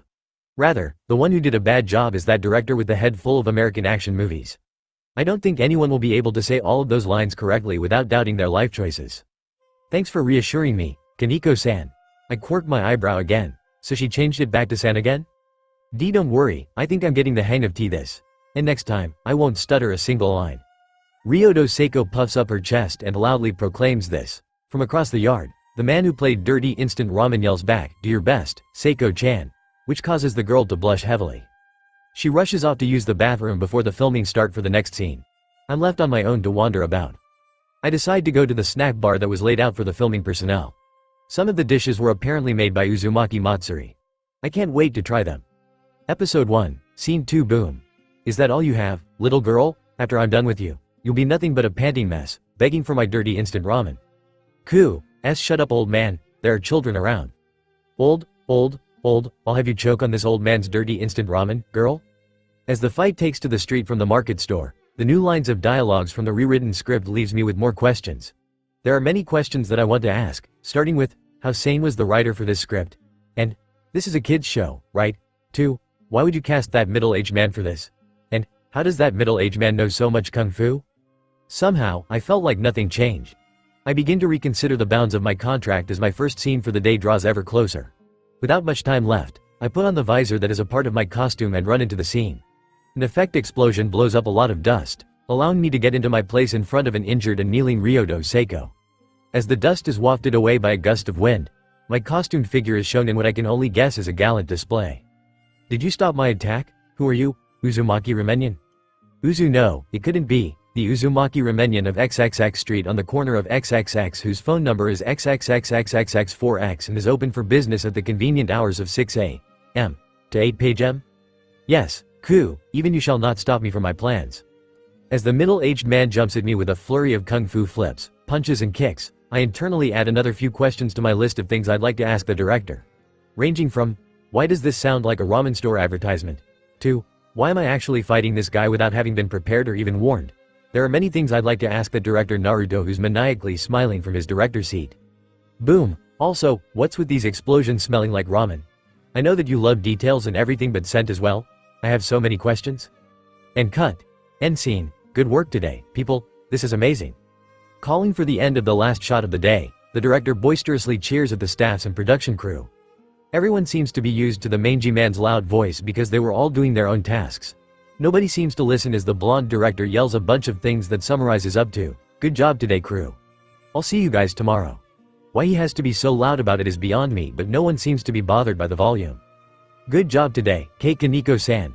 Ryodo Seiko's voice speaks up from behind me and I turn around to see her standing a few feet away with her arm outstretched towards me. I look down to see a can of soda in both her hand, one for herself and one being offered to me. I take the can and pop open the top. Swinging my head back, I take a long-winded sip. By the time I let go to take a breath, the can was halfway done. My body shivers at the sudden intake of carbonation and refreshing coolness. I let out a satisfied groan. Thank you. And no problem. I know how hard some of the choreography stunts are to pull off. It takes a lot of energy. I groan when she mentions the choreography that I was unannouncedly supposed to do. Some of it was less a staged fight and more a cage fight. If I didn't know that the man who was playing dirty instant ramen was acting, I would have thought that he was out to hurt me and Ryodo Seiko. Every one of his punches, kicks, knees and elbow blows were thrown at us with harsh savageness, but the moment they landed, I felt nothing but a gentle push. My instincts always get in the way and make me think that I'm about to get hurt when nothing is actually happening. After a few rounds of this, the whole thing became very tiring. It wasn't physical fatigue that got to me but the mental one. For some reason, that man is scary. I can't feel safe around him even though I know, logically, that nothing bad is going to happen. The script changed. I shake my head away from thinking about the man and pick out another topic. The idea of discussion comes when I take a glimpse of the new script hanging out of Ryodo Seiko's back pocket. Yeah. And Naruto-san changed script S so that I can act easier. I quirk an eyebrow at the change in her name calling again. Between director Naruto and Naruto-san, one feels more natural coming out of her mouth. He's fast. I take out my copy of the new script and read through it. It's only the script for episode 1 but it was written and edited in the span of fewer than 30 minutes. No scenes changed and the action shots are all the same but the dialogue all took a dramatic turn. The brash and abusive Ramen writer Red is now normalized as a sensible girl in a strange setting. The logical but exasperated dirty instant ramen had his insanity switch turned up to 11. The taciturn Ramenyan now has even fewer lines and most of them are able to be said in less than 3 words. In short, though nothing has visually changed, the whole dynamics of all of episode 1's lead characters have. To have written a new script like this with the time he was given is honestly incredible. Even I, who knows next to nothing about script writing, can see that this is a great feat. Why yeah. Some of it was from an old script. There was a nostalgic smile on her face when she says this. She's not looking at me but the open script in my hand. There's probably a history somewhere in here. Yup, a lot of the lines were from my original script of Ramen Days. I perk up when I hear the voice speak to me. I turn around and see director Naruto towering over me. He is looking at the script in my hand as well. He points at a line between the dialogue of Ramen Rider Red and Dirty Instant Ramen. Like this one that leads to the fight. Originally, we were supposed to blow Seiko-chan up. We had to scrap the idea because explosions that are meant to cause bodily harm is no good. Of course it's no good. What do you mean? Of course, explosions are awesome. Not when I'm experiencing it, it's more like torture. I look on in curiosity at the relationship between the two. It was kind of obvious from the conversation that I overheard before, but it seems like Ryodo Seiko is quite close to the blonde director. They're on a casual speaking term with each other and Ryodo Seiko does not stutter on her words around him. Art is a bang and so are explosions. There's no torture when you're being awesome. Why don't I blow you up and we'll see? Oh yeah, let's. Grumbly, as the two's argument becomes more and more heated, with each person defiantly defending their stand on whether or not having explosive third person steps into the fray. Well, rather than a person, it's more of a thing. As director Naruto take a pose to make a doubtlessly loud speech about explosions, my stomach growls. The blonde and brunette both stop in their track as my stomach begins to make some very questionable sounds. The two stares in my direction with inquisitive gazes and I feel my cheeks heat up. Despite having had a proper lunch and breakfast, the action scenes earlier took a lot of energy out of me. Even with the snacks I took from the snack bar wasn't enough to stave me over. The lingering scent of ramen that was wafting in the air didn't help either. It's getting late, huh? Let's go get some dinner. The blonde director is the first to break the silence by suggesting the obvious answer. Yeah, I'm also feeling a little hungry. Ryodo Seiko agrees with the blonde and pats her stomach tepidly to show just how hungry she is. To those two's mindful answers, I could do nothing but hang my head down and cover my face with my bangs. Even then, I still feel my ears glowing red with embarrassment.